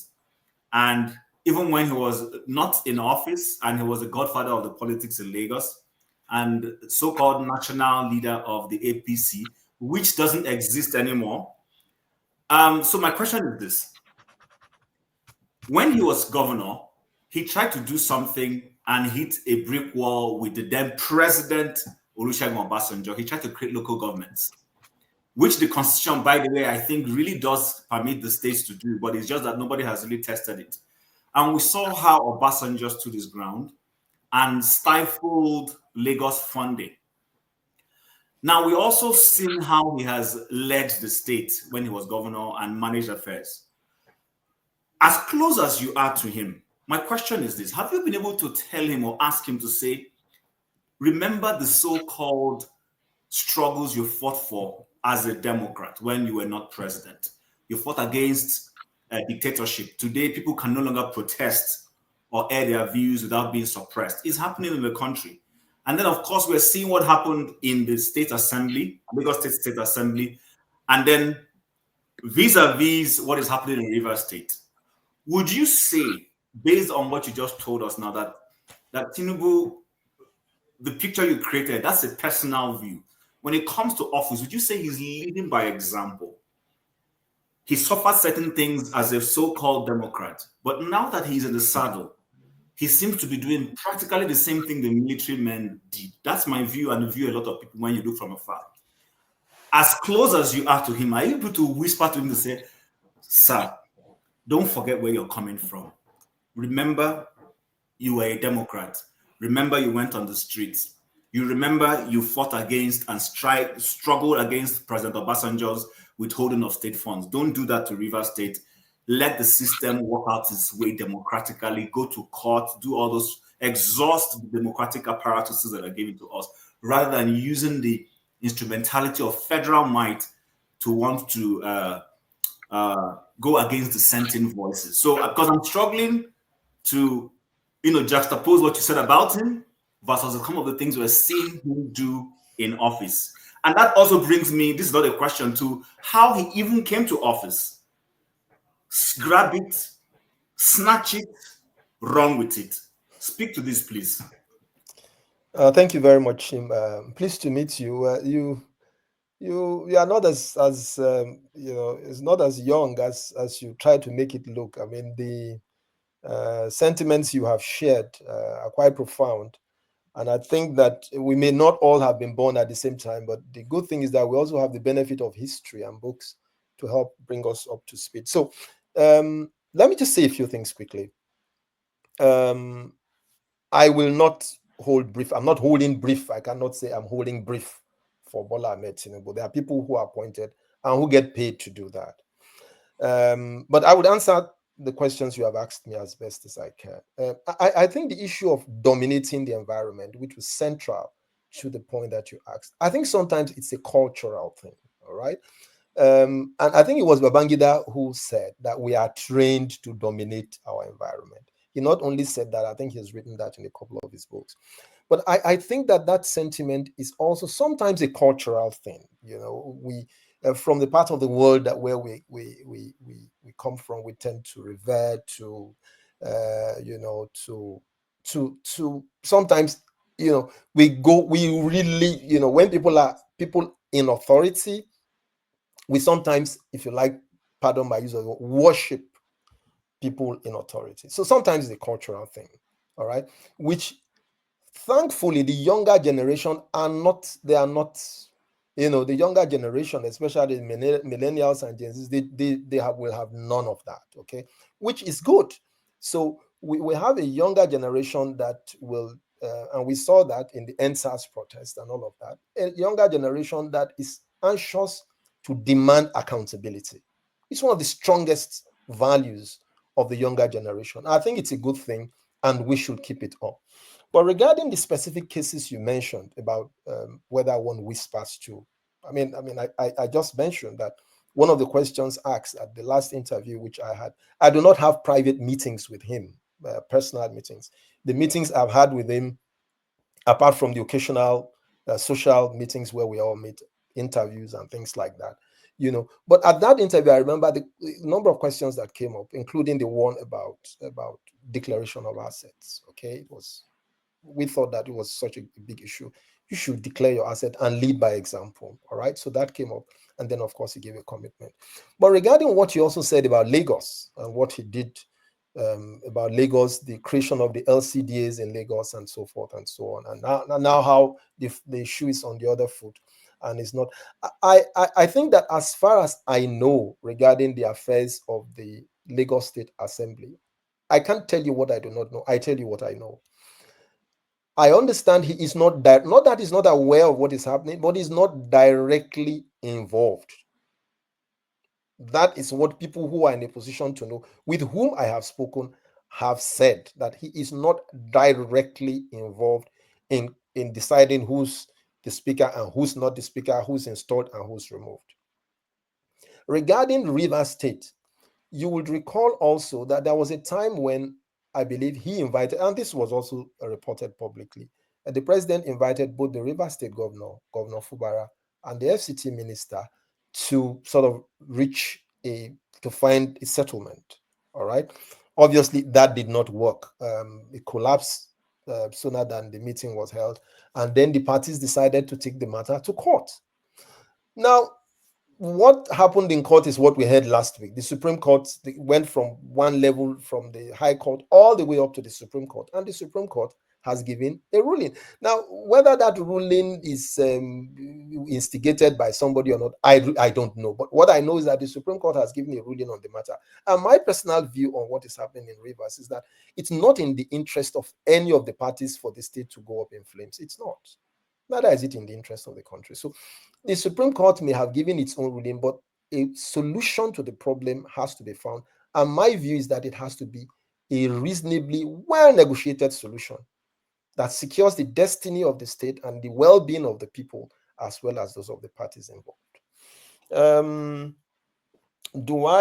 The matter of protest, whether, you know, he led many protests, how can he then try to stifle protests? I remember that after the first protest last year, the second one that was to have been held either in August or October, I can't remember which one. I remember a statement was issued by the presidency saying, look, the president supports people's right to protest should not. And in fact, in Lagos, the commissioner of police bought refreshment, bought water for people who were actually protesting. And the police, according to what the law requires, provided protection for the protesters in Lagos. Unfortunately, it wasn't the case in many other states. But that of Lagos, I know about because I followed very closely. So But the thing is this, as I said, nobody gives anybody rights on a platter. You have to take it. You have to demand for it. I mean, and you are here in North America and you are familiar with the history. Nobody is going to just come and give you what you think is your right. You will have to demand for it, and not only demand for it, you will have to take your right. And we have seen what happened after what happened in Lagos, the last time when the NSAS protest, that may not have, the NSAS protest may not have achieved all the results that we wanted it to achieve. But Lagos is not the same after the NSAS protest. So there are some benefits that have been derived. So my advice and my recommendation would be that citizens will have to demand for their right, consistent with the law, that you have to sometimes you even push the envelope and press the frontiers to demand for your right, as long as we do that without resorting to violence. Because I will not recommend violence as a solution to any problem. All right, thank you, Chim. But Rudolf can make my email address available to you if I have not been able to satisfactorily answer your questions. I'm happy to engage you after this session, please. All right. Appreciate that. Thank you. So Rudolf, I will collect his email from you. Right. Okay, thank you. Femi, you're next. Yeah. Good morning, Uncle Azu. If I can you see now, the man is calling me uncle. That is part of what I'm talking about. I can, I cannot call How you by name. How are you, Femi? I can't call you by name. Ben, sir. Yeah. So, long history of reading your articles right from Punch. So, I'm happy to have this conversation with you. Now, I have a couple of questions I'll just put in a bullet list real quick. So, first of all, I often wonder your interview with, because I think you were part of the correspondent that interviewed President Tinubu. That's correct. Right. And I'm going to say this with a tongue in cheek now. Do you get paid? Because the reason why I ask is that I felt going through the interview that there was too much niceties. It wasn't as, I mean, whilst I'm not trying to encourage it's not the Rudolf style interview. Violence, yeah. Or is it that there was some kind of back and forth in terms of, okay, these are the kind of questions. Did they get exposed? Did it get exposed? Okay. Prior to the interview. And I want you to tie it with President Obasanjo and your encounters, some of which I've read in the past with him. And how come you were able to avoid being beaten more than once, especially during his famous presidential chats? And also, why is it that we don't have this consistent engagement with, meaning the various presidents that have come after him with the press? And then the other question I was going to ask you was regarding something that Chim had highlighted earlier. What is making it so difficult? Because I'm yet to be convinced by saying things about the president. What is making it so difficult to remove the NNPC? I don't know whether to call him CEO, because it looks like that man is going to die in that position. So I'll keep you there. Well, thank you very much, Femi. Your first question, sorry, I should have been writing. Your first question was about what was that first question again? If journalists got paid or get paid. Yes, your first question about the interview we had and about the you're too nice about the offensively reverential manner in which the interview was conducted. I'll tell you what happened. We expected to have a live interview, and our position, I'm talking now as a senior member of that panel, our position when we arrived before the interview was, and our understanding was that it was going to be a live interview. At least with a live interview, viewers get to see everything, and sometimes they also, as we have seen in one or two cases, presidential interviews in the past, they probably also get to ask questions. But the folks who organized the interview were not disposed to that. We wanted to have a live interview. We thought it was the best thing for the country and for the president and for ourselves and for our reputation, but they would not have a live interview. But what we did not do, I can tell you, we did not give the questions in advance. No, I will not go and attend. I have done this thing for a modest period of 37 going to 38 years. I won't go and interview somebody. When Rudolf told me about this, he just gave me a general sense of what the subject was going to be. I never asked him, what are the questions you are going to ask me? And I don't allow others to do that to me. If I'm going to show up an interview, I show up. If I'm going to ask questions, I'm not going to give you my question. I can give you an idea, which is fair. You know, generally, we are going to talk about the economy. We are going to talk about this. We are going to talk about, that's a fair thing. But to then write the questions and give you to approve, I will not. And we did not, I can assure you. Unfortunately, the interview was not live. It was recorded. It was broadcast after. But you know what I did? After that recorded interview, I wrote my version of what happened and I published it. Yeah.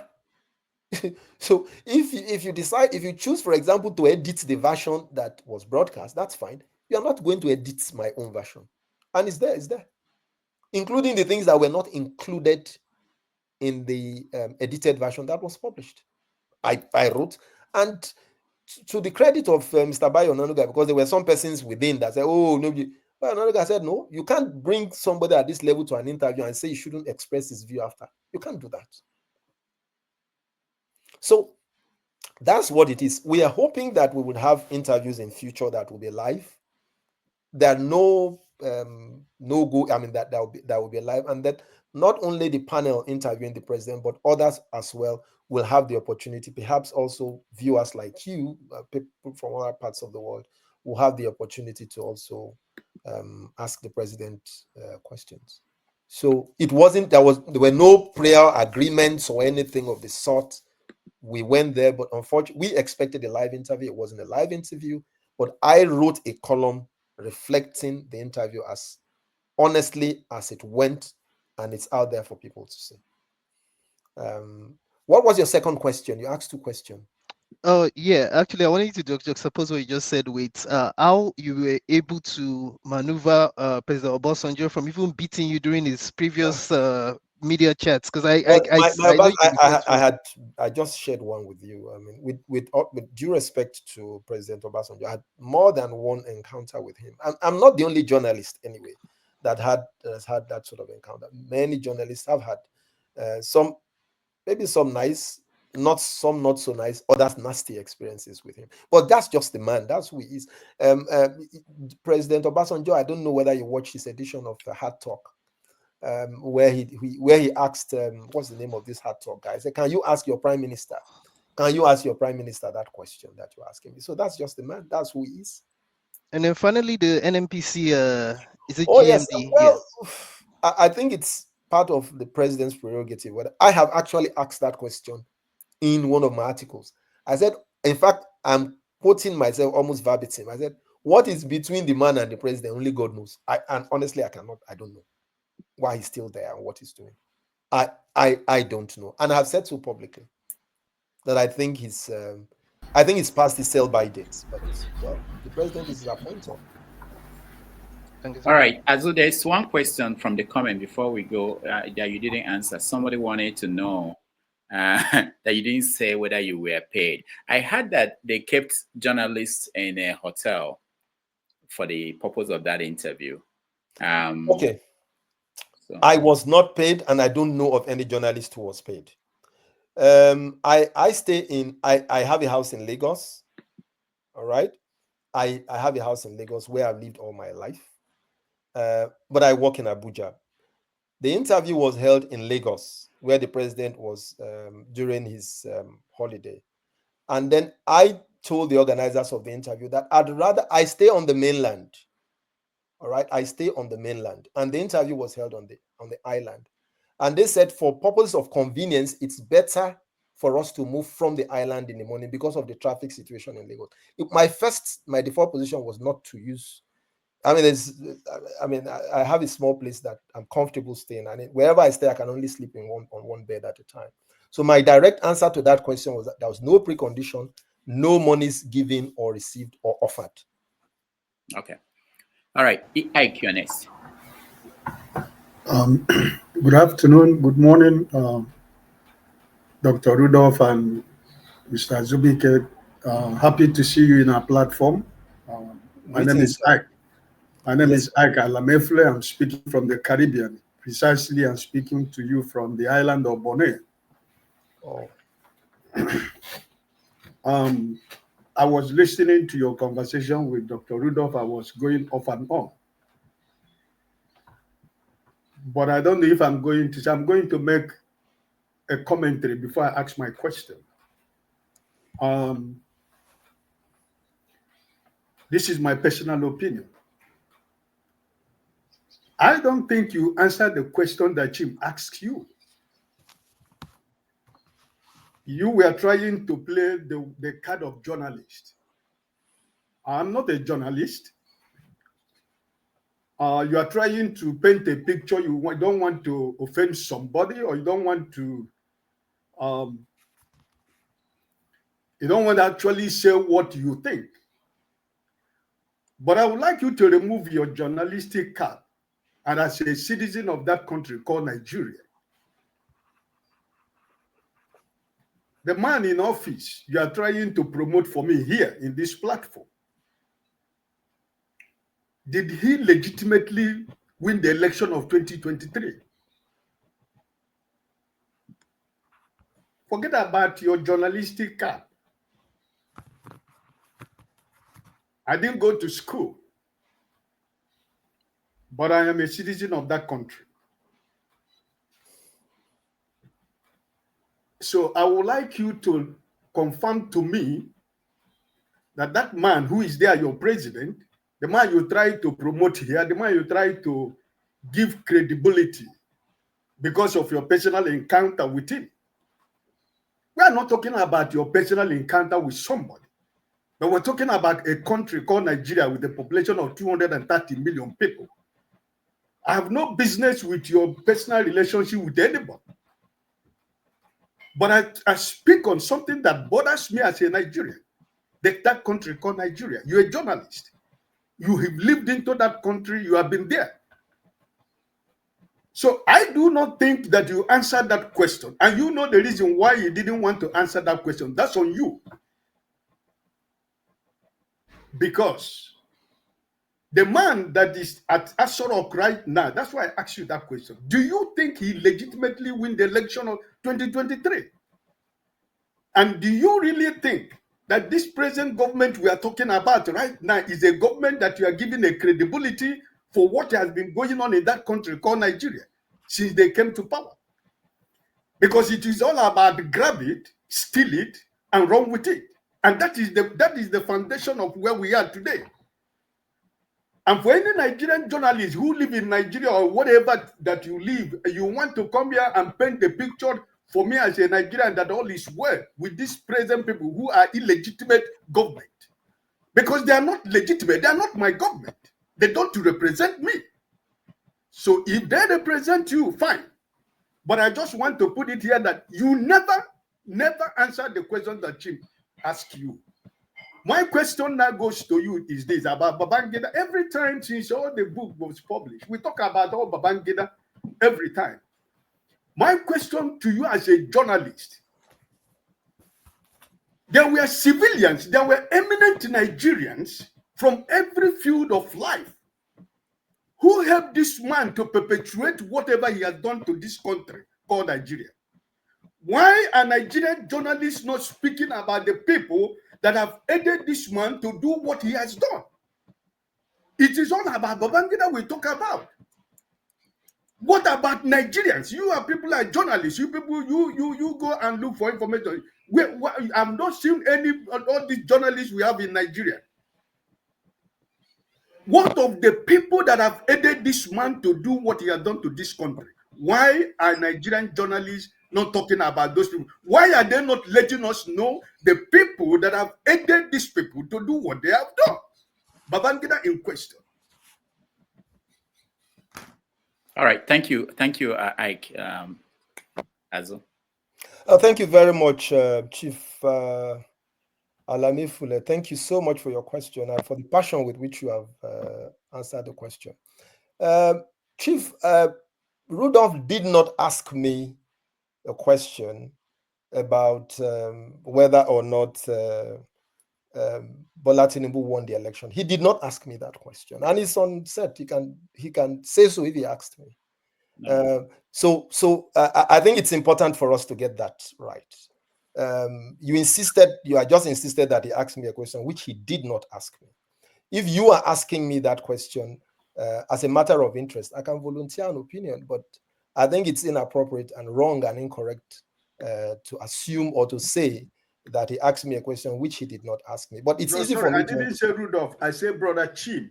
I said Chim asked you. Nobody, sir, nobody has asked me a question up till now about whether Tinubu won the election or not. But I understand that because you also said you are going in and coming out. So it's possible for you to assume that in your absence, a question might have been asked of me, which was not asked of me. But that's not the point. I thought I should address that. And then also offer my opinion about whether or not he won the election. I don't want, you obviously want me to say what you want to hear, but I'm obliged to tell you what I think, and I'm offering it as my opinion. Not my opinion doesn't represent the opinion of 230 million Nigerians. It's my opinion. And I'm sure that the same way I allowed you to have your say, you would also indulge me the privilege of speaking for myself as a Nigerian citizen, just as you also are. There were issues regarding the election, quite rightly. And those issues, as you know, were litigated up to the Supreme Court. And the verdict of the Supreme Court after the exhaustive litigation was that President Bola Ahmed Tinubu won the election. And I will not differ from the opinion of the Supreme Court on that. Were there issues about the election?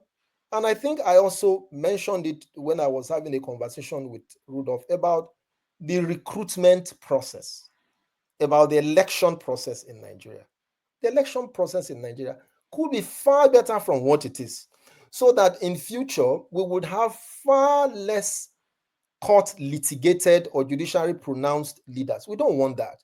We don't want Nigerians to go on elections, whether it's the election of a local government chairman or the election of a governor or the election of a president, only for the right of their right to vote to be taken off them and the verdict given by the court. That's not what we voted for. That's not what Nigerians voted for.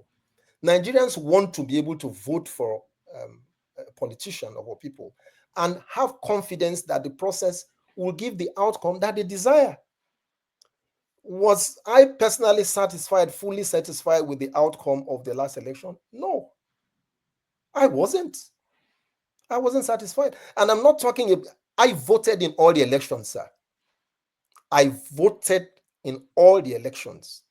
I was at the polling station, not as a journalist, but as a citizen carrying out my civic duty to my country. All right? So was I satisfied with the entire outcome of the election at all levels? No.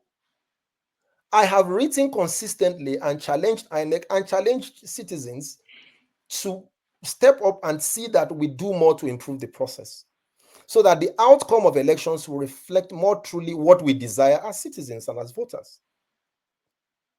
But the last presidential election was litigated up to the Supreme Court. And I think it's futile. I mean, just ask, for me to, relitigate what matter that has been closed. That would be my answer to your question, sir, regarding the election of 2020, the last general election. Now, you also asked me a question. I don't know whether it was a comment you made about, I think you made a comment and then you asked a question about what I believe or what I think about the election, whether I believe that Tinubu won the election.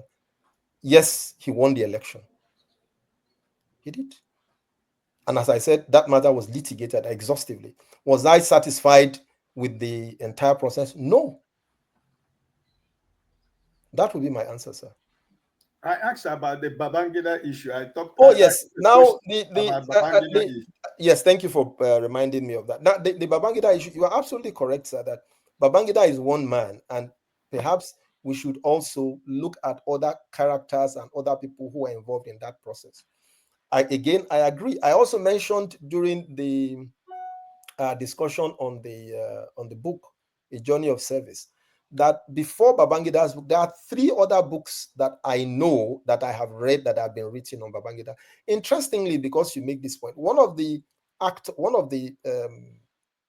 if you read Maxilloem's book, Soldiers of Fortune, what he said about David Mark, who was also one of the principal characters of that era, he said, and he has not been controverted, that David Mark said that if Abiola was declared president, that he would shoot him. It's in his book. It's in Siloan's book. So there are obviously, but the point about leadership, as you may agree with me, is that somebody will have to take responsibility. And obviously that was what Babangida did.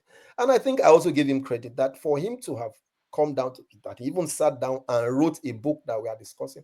I think it's commendable. All right. But even if you read his book, you will find also that, and I mentioned a number of persons who were also actors in that period who don't agree with what he said. And I've also just mentioned another person, David Mark, who said and has been quoted as saying that if the winner of the election was declared, he would shoot him. He said so in Mark Siloan's book, Soldiers of Fortune. All right. So I do agree with you that not only the person who took responsibility should be held accountable, not only for that season, but for our country, but everybody who played a significant role in bringing the country to the position we find it should actually be held accountable. And do I think the press is doing enough? No, sir. I think the press can and should do. And that's the purpose of this conversation that we're having. That the press, and I agree with you completely, that the press, civil society ought to do a lot more to hold citizens, to hold people elected to public office accountable to the pledge that they took to serve. I thank you very much, sir. All right, thank you, Ike. One more question, and then I'll let you give us a final thought. I know you've spent more time than we agreed, and I know that you have. So this our friend Azu Ishiekwene is regular on our platform, so I want to give him a chance to talk to you. Ovie, go ahead. Thank you, Doctor. Good afternoon, Mr. Azu.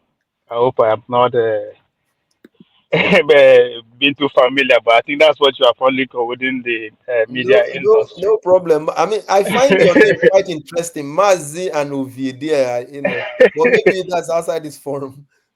When I see Mazi and Ovie, there's one is southeast, the other one is south. So, but it's okay. Well, I am surprised that as a journalist, you are interpreting the name like that. You are supposed to be at the front of promoting one Nigeria, but it's okay. I understand. This is where we are as a people. Please forgive me. Please forgive me, Mazi. It is not me. I almost would have called you Olorogun Ovie, but it's okay. Either way, you are not wrong. But in a nutshell, I'm a typical definition of what Nigeria should be. So my question is, I am surprised to say the least that I did not see you in this current administration. Not because I see you as somebody who is who is fond of the president. But it's the other way around. The president seems to be very fond of you. I mean, going by your last birthday celebration, which happened to be on February 20th, the president actually took his time out and to recognize your work and what you have been doing in the industry. So my question is that, are we going to see you in the next administration? No, you're not going so to see.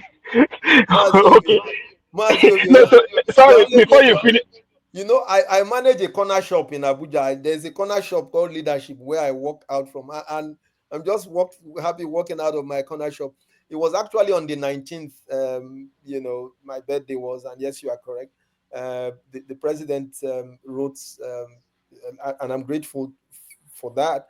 And of course, as you might also have noticed that he's done that also for quite a number of Nigerians. But I'm grateful to him for doing that, and I also said so publicly that I'm grateful to him for our relationship. Is not one that blinds me. I cannot see something that I believe the government is doing that I see obviously that is, and I say, oh no, because no, I do not. I've not received the training to do that. No, I don't. All right. The second part of that question is that with what is happening to USAID, what is the fate of our journalism in Nigeria? Well, of course, you know that Nigeria is one of the top 5 USAID beneficiaries. And I think that process is also still undergoing litigation in the US about whether it's right or whether it's just a pause, whether it's going to be a permanent thing. But as they say, necessity, they say, is the mother of invention, isn't it? So hopefully this adversity is also going to make us sit back, think, reappraise what we are doing. You said also backs or supports many intervention programs, including capacity building programs in journalistic space. But I'm sure that we're still in the early days for now. But I believe, people are going to take stock. There are also still other avenues for partnerships, for intervention, for capacity building, that I think that with the help of the internet and social media, people can and will explore. But although Trump is just going to be there for 4 years, it's almost looking like it's a lifetime. But I think it's still early days yet. You were, from your submission, Azim, you are totally in support of what USAID is doing. I mean, it is not longer a conspiracy. Not totally in support. I'm not. You said it's a tool of US foreign policy. That's what it is. But it's just a tool for deployment of soft power. That's what it is. So yeah, for their own gain and to our own detriment. To our own detriment. Well, in their own detriment, you see, when somebody not to our own detriment. To our own detriment. It is their own gain for our own detriment. So why should we keep supporting that or keep expecting them to continue? It's obvious now that they are in our country to keep us stupid, pretty much, for the lack of words. So why should we? I mean, I don't think you disagree with me that we are the receiving end. I think we'll see where it goes. As I said, I think the matter is still being litigated, as I'm sure you know. But I think the adversity, we should see the adversity as Nigerians, whether we are in the media space or in the health sector, wherever it is we find ourselves within the development space. We should see this occurrence or this development and this adversity as an opportunity for us to look inwards and ask ourselves and see what we can do for ourselves. All right, Ovie, thank you so much. Let me round up by asking you just a question. Ovie already took my concluding statement. I wanted to say that the career path of most journalists starts as a reporter. At a point, if you have influence, you join any company that will pay you more to be a PR person, or you end up being a spokesperson for a government. No. I wanted to know whether because most people don't stay there all the way till they become chairman of the editorial. I mean, if they do that, sometimes it's not enough. So my question is, have you been approached? At one point, you said no in terms of joining the government in any capacity, any government. It doesn't have to. Well, I have heard things whispered around me, But the truth is that, I like to keep, because faith issues are personal, so I don't like to, But it's what you ask for that you receive. All right. I have never gone on my knees to say, I want to join government. Never, and never will. I'm saying this one, but never will. I don't think you have to join the government to serve your country. I don't think so.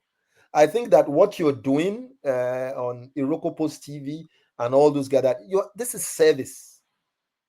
And I think that in my little space, in the way that I can, that's why I'm going more into writing books. Hopefully, I have the opportunity to mentor younger people. It's what I love to do. I do not think that I have to get a political appointment to serve my country. I absolutely do not think so. No. Mm-hmm. Now, one more from me. I know you're you are friends with Dele, and maybe, I don't know if you know Femi Adesina. Yes, they are my friends. And Ruben Abati. So what do they tell you after working for the government, their experience? No, are not the things they tell people in public, but I mean, what do they feel? Do they regret that? You want me to rat? You want me No, to no, no, not really talking about them personally or their names. So do they regret doing that? Do they think they accomplished anything? I think it's the worst job in this world, but I don't know. What do you think? Well, Rudolph, I don't know whether it's the worst job because I haven't experienced it, so I really don't know whether it's the worst job. But I think public service in Nigeria is something, my brother. I tell you, public. And by the way, Dr. Ruben Abati has written a bit about his own experience in his. He's written about his experience, how phones will stop, how his phone stopped ringing and all of that. So that gives you a sense of what they go through. It's not. See, the fact that it's not what I want for myself does not mean that I will make a judgment call on those who have gone there to serve. No, I will not. I think that service to one's country in whatever capacity you find yourself doing it is what we should all give of our best to do. And that's all I would say. Doctor, one last question. Okay, hold on. That's why we don't keep you in the studio. Is Leadership newspaper, is it print? Does it print? Oh yes, Leadership. We are on print, and we also have a Hausa title. We also on different social media platforms. Is it profitable? Profit it's a privately owned newspaper. It's doing well. We are paying our bills. We're not owing staff salaries. We're not owing any journalists salary for any month since not owing salaries. We're paying our bills, meeting our obligations, and I think that we're just doing the best we can in spite of the challenges to make it more rewarding and profitable, not just only for the owners but also to give staff members much better experience and a better deal. That's what we aim to do every time. There's this thing about Ovie alluded to that USAID. There are so many non-profits that are supporting the media in Nigeria. Yeah. Do you think that without them, that the media in Nigeria will still be functional or be there? I think it would be a tight call because many of these many of these organizations, especially the NGOs, MacArthur Foundation, and many of them, they're doing a great work, supporting media, helping to build capacity and all of that. But I think that the opportunities these days are much broader, wider. And I think the reason why you say it is going through this difficult part is that the leaders of the country, and I'm talking, of course, of the US at this time, are saying that, well, even though it's a tool for soft power diplomacy, there's also a lot that you say it needs to account for. I think it's basically a problem of accountability. That's what is happening to USAID. I think it's a huge lesson that we all must learn. And I hope that others also supporting the media and supporting development work in other countries must learn that one day they will also be held to account. It's impossible. It's important. All right. I saw one of our moderators, forefathers, because he has to go. He has to go. No, it's not even a question. It's not a question. Where they were accusing him of collecting money before interviewing the president, I'm just want to say, what are the guidelines to ask questions? I know when you are in front of a president, there are guidelines. What are the guidelines like? What you can ask, how to ask your question and all that. What is it like interviewing the president in that regard? Well, usually you some broad areas of intervention. I mean, before I came on this program, it's similarly this sort of experience I had with Rudolf, right? So there'll be questions on politics, on the economy, on this and that. Those are broadly the sort of things that you agree. They did not demand us to submit questions in advance, and we did not. And even if they had demanded, and if anyone would demand, I will not submit my questions in advance to anybody to interview. All right, final person, forefathers, quickly. He has to go. Just go. Yeah, and greetings, Dr. Damage. Thank you for having me, and greetings to all the panelists, and special greetings to the guest, Azu Ishiekwene. I appreciate you coming in. Everything you've been saying, I did agree with quite a lot of them. The only area that was of concern to me was, I did hear you say something about worrying about the people in the middle when talking about the Lagos politics and how the politicians, because of their politicking, forget the people. But you supported some of the actions of the current president regarding fuel subsidies. I don't know what you think about what happened with the floating of the currency too. What you feel about that? Because based on looking at the actions that were taken, the damage that was done to the economy based on those actions were quite significant. Nigeria's economy should be heading towards $700 billion GDP by now if that action hadn't been taken. So, and I noticed that your analysis tend to frame itself around Nigeria, which is fine, not taking into account the international or geopolitical aspects to the effects and the actions of our leaders. So, what do you make of, if I tell you that the floating of the currency cost the Nigerian economy over $60 billion in 2 years? And when we say cost the Nigerian economy, I mean most of that wealth was harvested from the Nigerian economy from foreigners. What would you say about that policy? Is this man the nice man that you are very happy with because he asked you about your child? And I noticed that Dr. Damage tried to alert you to the fact that Babangida was similar. We shouldn't forget the people in between what these nice people do. They do things for their own purpose. So what do you make of that for this foreign exchange floating? I support the removal of the fuel subsidies. The speed with which he did it was wrong. The way he implemented it was wrong. But the question of whether we should keep the subsidy or remove it, I don't have any issue with that. So what do you make of his policy generally, from economic policy especially? Thank you. I can hear the bell ringing in the background. Forefathers, thank you very much. And I'm happy also to engage after this, as I said to Chim, I think it was early on. I think that, you see, there are no easy choices in economic matters, as I'm sure that you know, no easy choices at all. And I did not say, please pardon, forgive me if that's how I came across, saying that everything that the president has done is good. No, I didn't say that. I said that difficult decisions that had accrued over the years that have now been taken would have consequences, and also includes not only the decision on petrol subsidy, but as you have correctly said, the one on currency. As of the time the president tried to match those currencies, there were at least 4 or 5 different rates. There were 4 or 5 different rates. I know of a situation that existed in Nigeria where a central bank governor could call you forefathers in the morning and tell you that before tomorrow morning he was going to make you a billionaire, and it happened. It was just basically arbitrage. It was basically arbitrage. So, and you see, the relationship between petrol, which you mentioned, and the exchange rate is that they are inextricably linked. You can't touch one and leave the other. You know, but we will see, by God's grace, I'm sure that by we'll see in the fullness of time whether these are decisions. Was how the decisions was taken? Was it right? Could it have been sequenced? Could it have been done slowly? Could it have been better thought of? Well, these are all matters that have been asked, and in fact, these were matters that came up in the last debate. But it obviously is that there's no good time to take a right decision.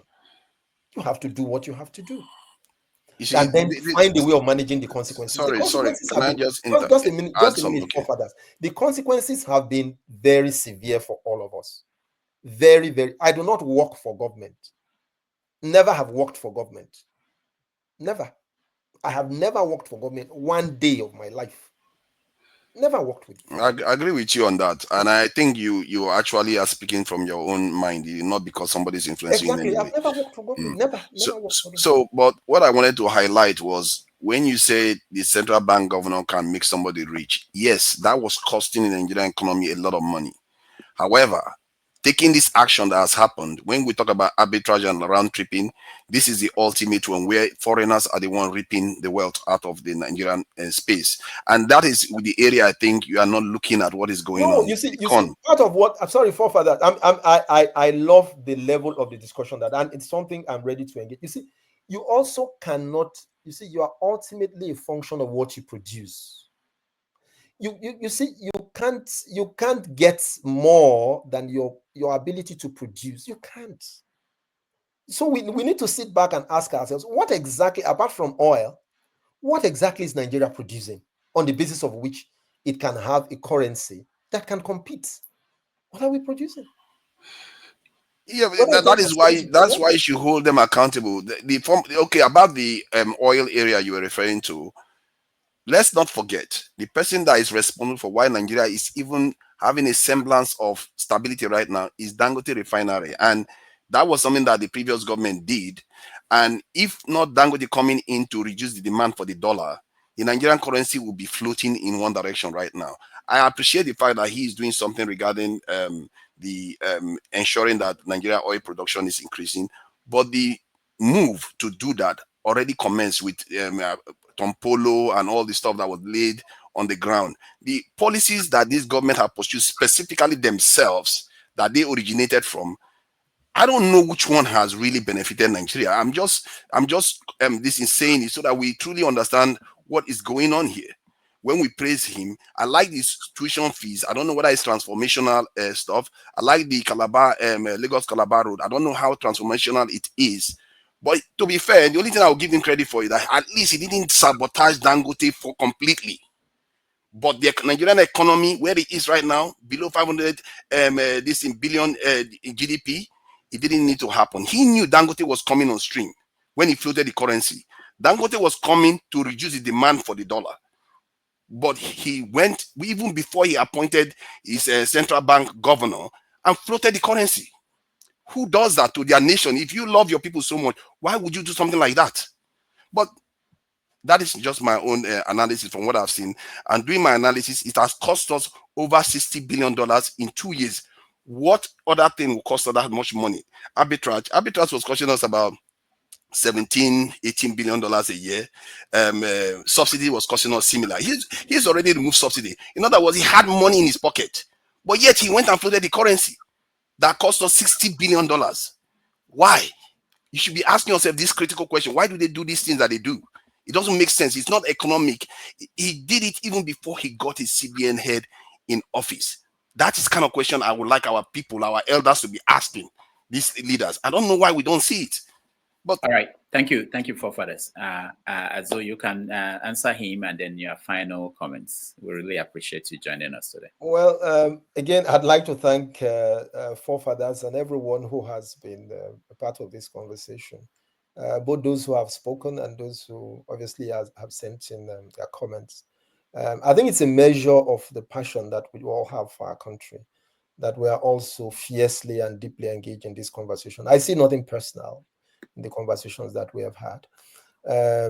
So I would say to my good brother and friend forefathers and other brothers and sisters who are on this call, that we should continue having this call. I'm open. Please share my email address and contacts with others.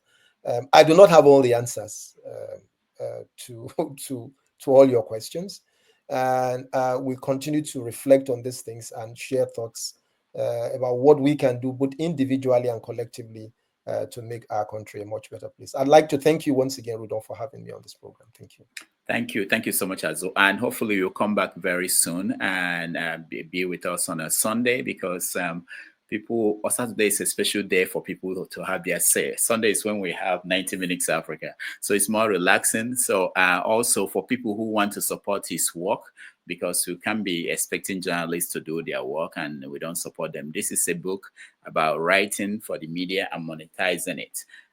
Of course, you can find it on Amazon. He has a book on Nuhu Ribadu, an old book. He's going to get it back on Amazon. And of course, anytime, Azu, you have the opportunity or the time, you can always let me know. We want to have you back and have this conversation. Yes, there's actually a workbook which is a sequel to this one. There's a workbook, and then, as I said, I'm actually almost finishing, a book on midlifers and content creation for profit. Should be out sometime next month. So. All right. Thank you once again for having me. Thank you so much. We appreciate it very much indeed. Thanks. We take a break. When we come back, we do a review and go to our usual Have Your Say 247 for Saturday. Thank you, everybody.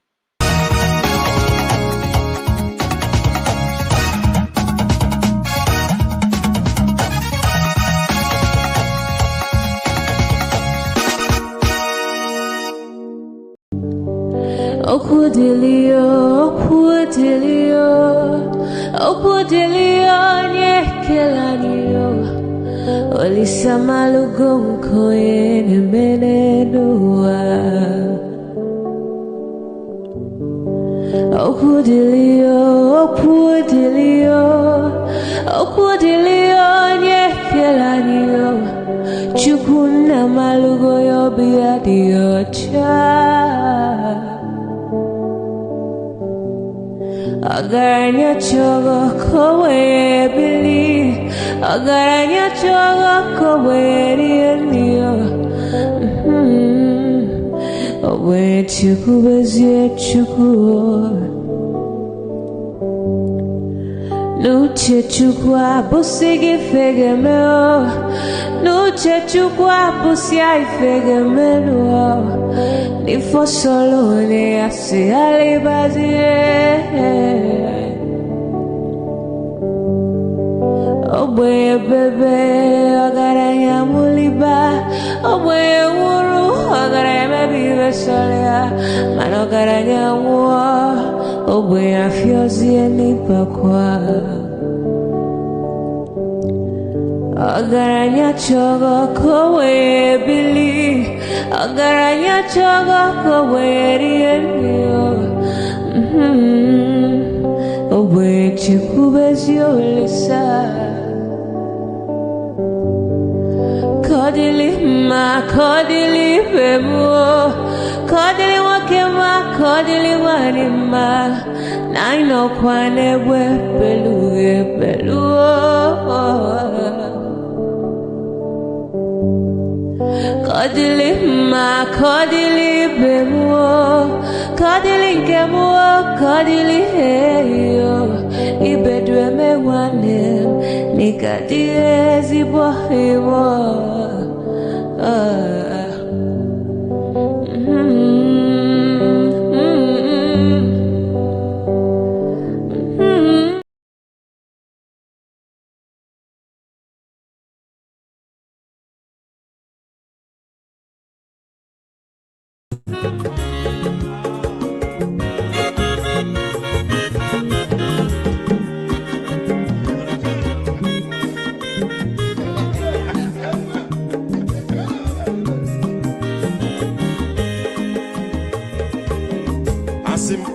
Mazolobio Akwa Mazolobio Max Ibia bunye go kwanu mo no fube nazo Olaga ni biazugo Mma olaga do ni biazugo Akwa wiloji o biko rapuzo Kona bazia Onyo matsuru biko Aboma watsuru dasari Ibia unye nigwana mo Ulaga doni biazigo Mo ulaga doni biazigo Aboma wilo chino Biko rafuzo Ona wazia Mazi wekoma Odogu na kwerezu naka Onyoma niga dele mo Mazi ni mazi kama Ibu go with the melody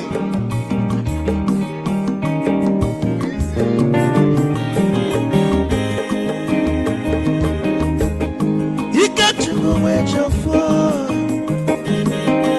Odogu Nachala Noka Ezi Wande Mliga Delemo Olagado Ni Bezigono Olagado Ni Bezigono Amama Wilo Chilo Bigora Anabazi Te Onyama Zorode Amama Zorode Sorry Ibya Muyano Kwanamo Ofube Naru Olagado Ni Bezigono Nazaboy Olagado Ni Bezigono Mama wilo chilo bikora fuzoro anabazi ice Odogu kenenu bikechofo Ama kwa mnika kugogia Waligwe kwelo Ikechofo bele bege Hey you want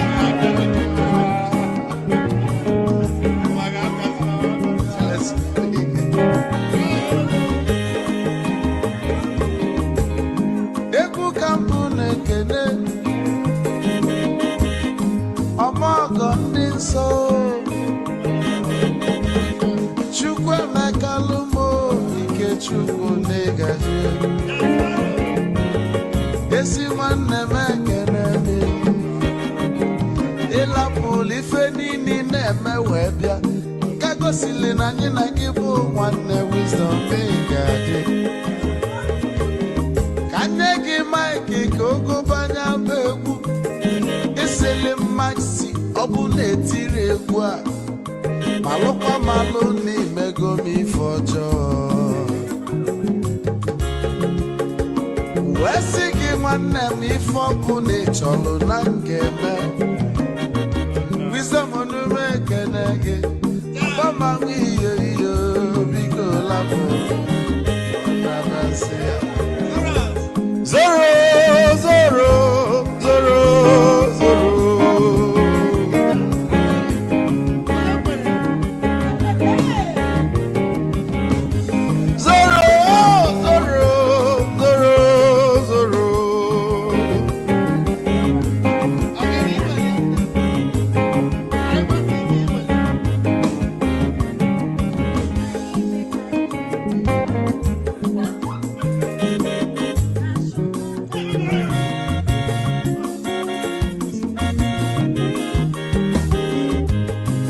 Duru joy na bugwa osa Sokoto Ujembe mwilo Anu solo mwe manofia nara Onye nwuro zurike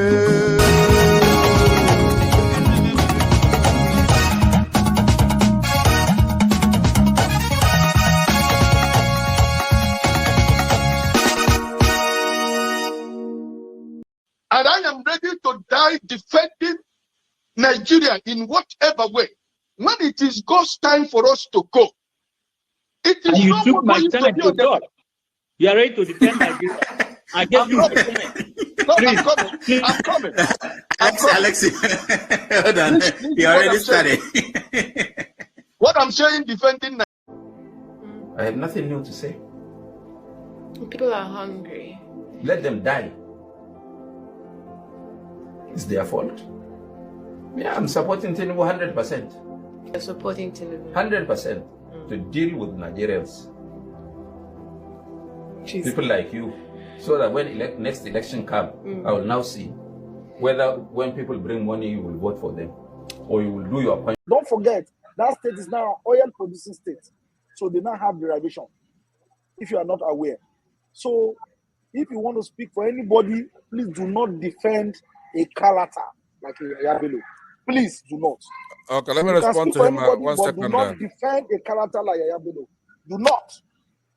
All right, thank you, Mohammed. The people of that state. Can I respond to him? No. Then go to hell. Rudolf, go to hell. All right.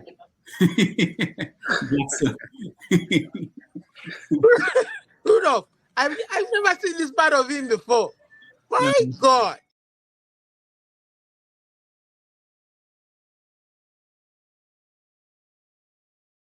Nigerians will say will no longer accept the wrong thing. And the day we all collectively say we will no longer accept the wrong thing, we, the political class, will behave normally. People must reject us if we behave wrongly. Maybe one day we will have 2 big buildings in Abuja where we'll have places where we put pictures of people, even if they are dead, and say these are the people who really messed up this country. So that their grandchildren will come and know that their grandfather. Categorical grade 1 criminal. The only person more criminal than Tinubu in Nigeria is probably Babangida. But he's a criminal, and is he fit for purpose? Absolutely not. Should Tinubu be the president of Nigeria? Categorical no. Is there a better option than him? That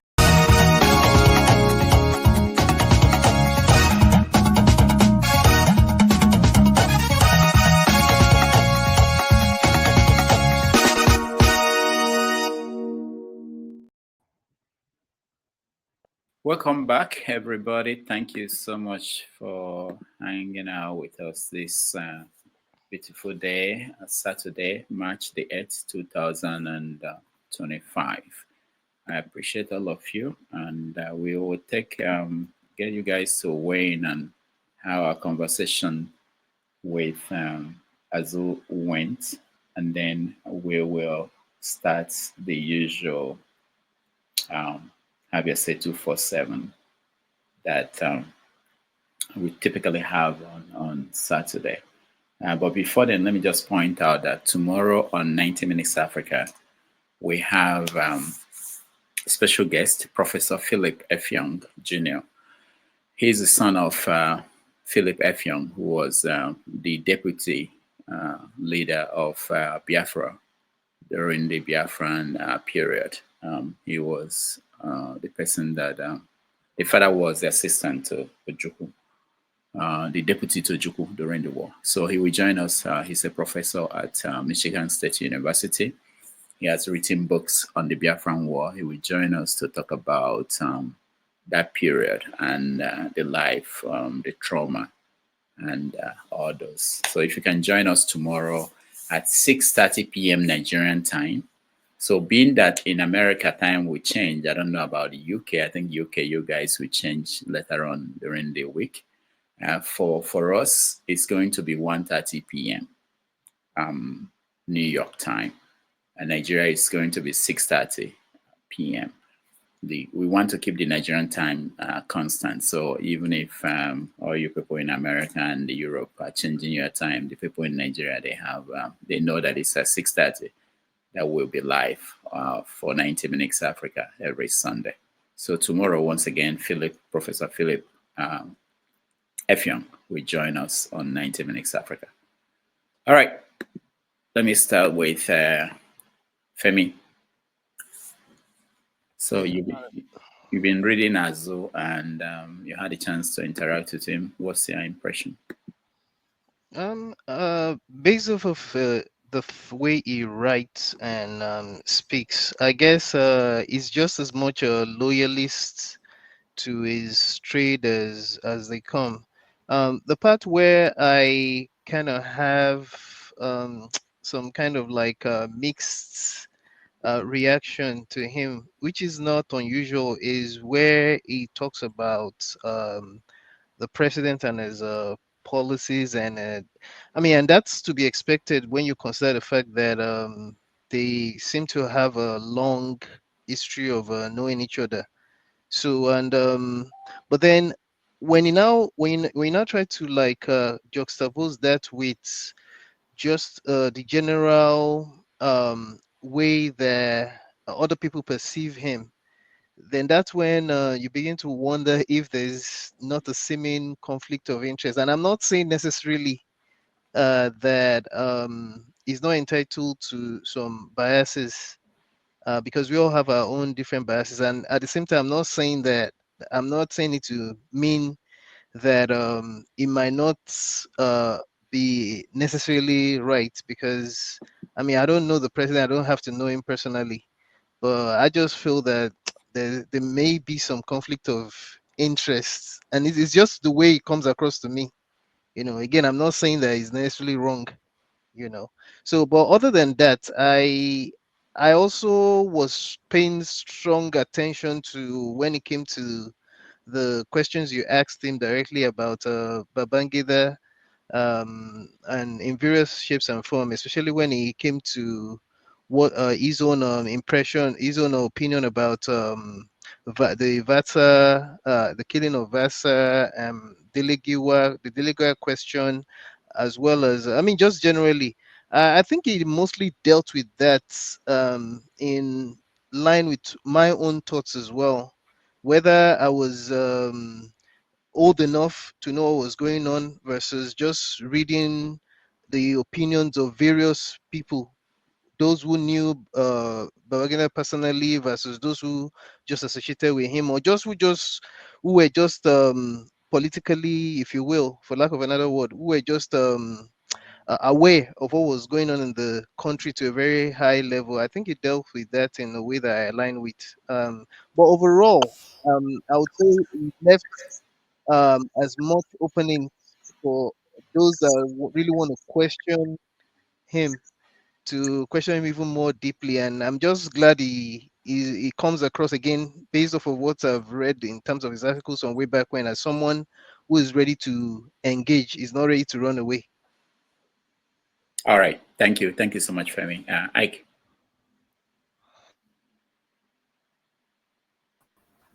Good afternoon again, Dr. Damages. Thank you for thank you for all you do, and thank you for the guests you bring for us every time. God bless you. I would like to go to the line of Femi, but like Femi said, each and every one of us, we have our biases. But I have to be honest with you. When I'm discussing Nigeria, I do not have my biases because that's my country. I just say what I think that I feel. I know somebody else will feel something else, right? I think that he's a journalist. I respect his profession based on what they go through in Nigeria as journalists and some other countries where journalists, they go through a lot.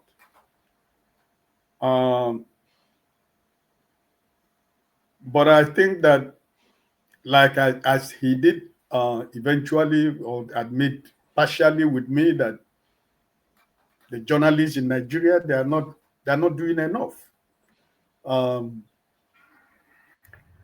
Maybe the way I looked at it, because he lives in Nigeria, probably some of his diplomatic answers is based on security of his life, his job, and his family as a journalist who operates in Nigeria. So I'm not gonna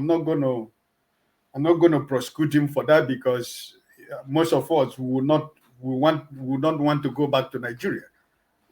So for people who live there, I doff my cap, and I have a lot of respect for them to be courageous enough to face the everyday life in Nigeria. So I can understand that. But my worry was the idea when he was trying to promote Tinubu here, based on, like Femi said, based on his personal encounter with him many years ago.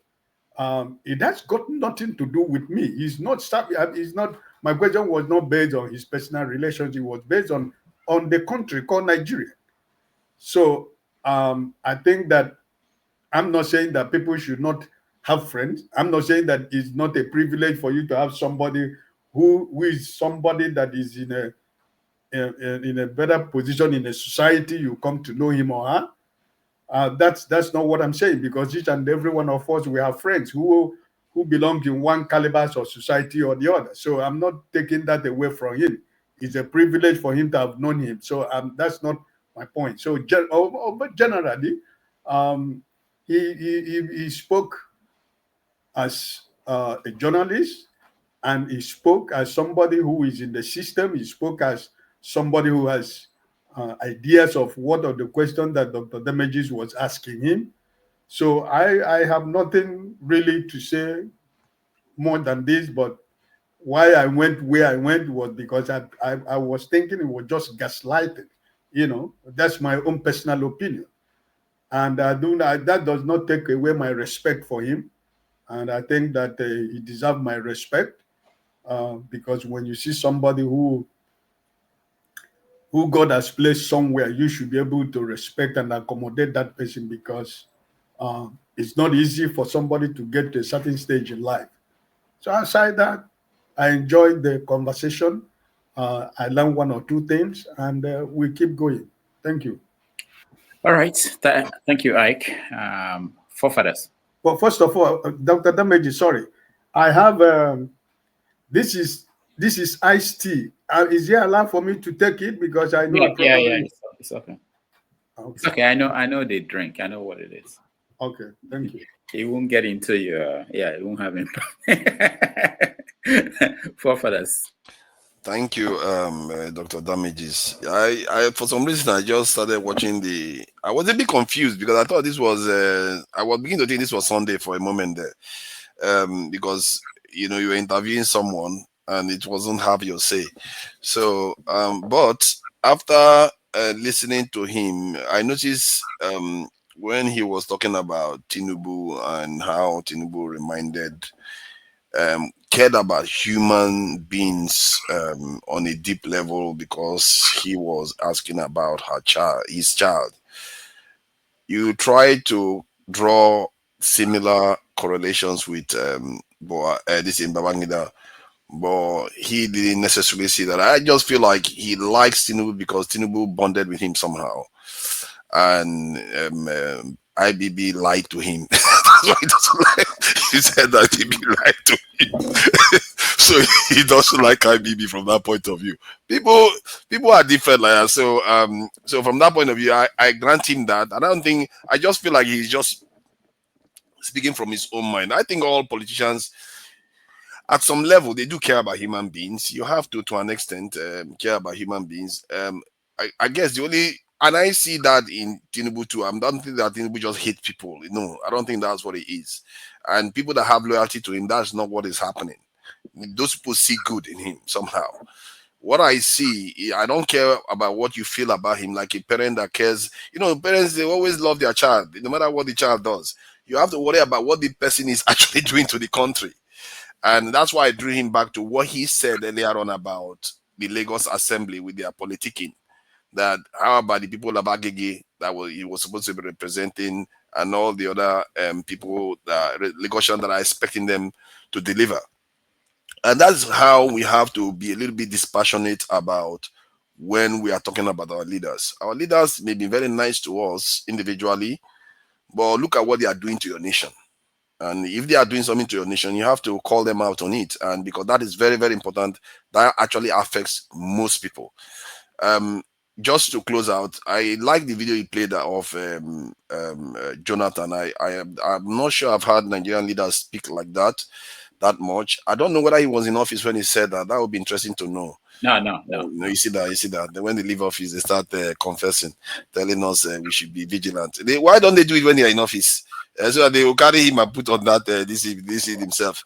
But I think I remember Yaradua doing something close when he said his own election was fraudulent, and tried to correct it. Though Nigerians, we've had leaders that came close to trying to do the right thing, but maybe the Nigerian people are not ready for it. That is part of the problem.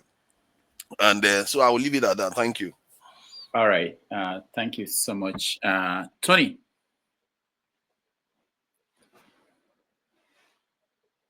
Okay. Greetings, everybody. I was listening to the conversation at the background, and let me thank you, Dr. Damages, for bringing in Mr. Azu Ishiekwene. I don't know him personally, but I've been reading some of his write-ups. I think there is on Tinubu. I think he yes, Ike and the forefathers somewhat put him on the spot, and I think he was speaking of Tinubu as someone whom he personally knows, not as maybe not as a politician and head of state, and so I won't fault him for what he had said of his knowledge, observing Tinubu from close quarters. I don't think he was speaking as a politician or as a party member. I have observed Tinubu too from very close quarters. I have had the privilege to, I said it here on the platform, of working for him as a contractor, not as a member of the party. And I actually would agree with some of the things he said about Tinubu, if one-on-one as a person. But that's a different thing when we're talking about Tinubu as the president, of the country. So we have to separate that. But I think on the whole, quite a lot to learn. I also take note of what you said about IBB. Yes, IBB's hands are bloody, and he hasn't really changed even at his old age. One would think that now that he's in the twilight of his life, he would maybe stop his Maradonic style of presenting facts and so on and so forth. So on the whole, I think it was good. I learned quite a number of things from what he said, and the questions too were very pungent, and I think that they were well interrogated. Let me stop there.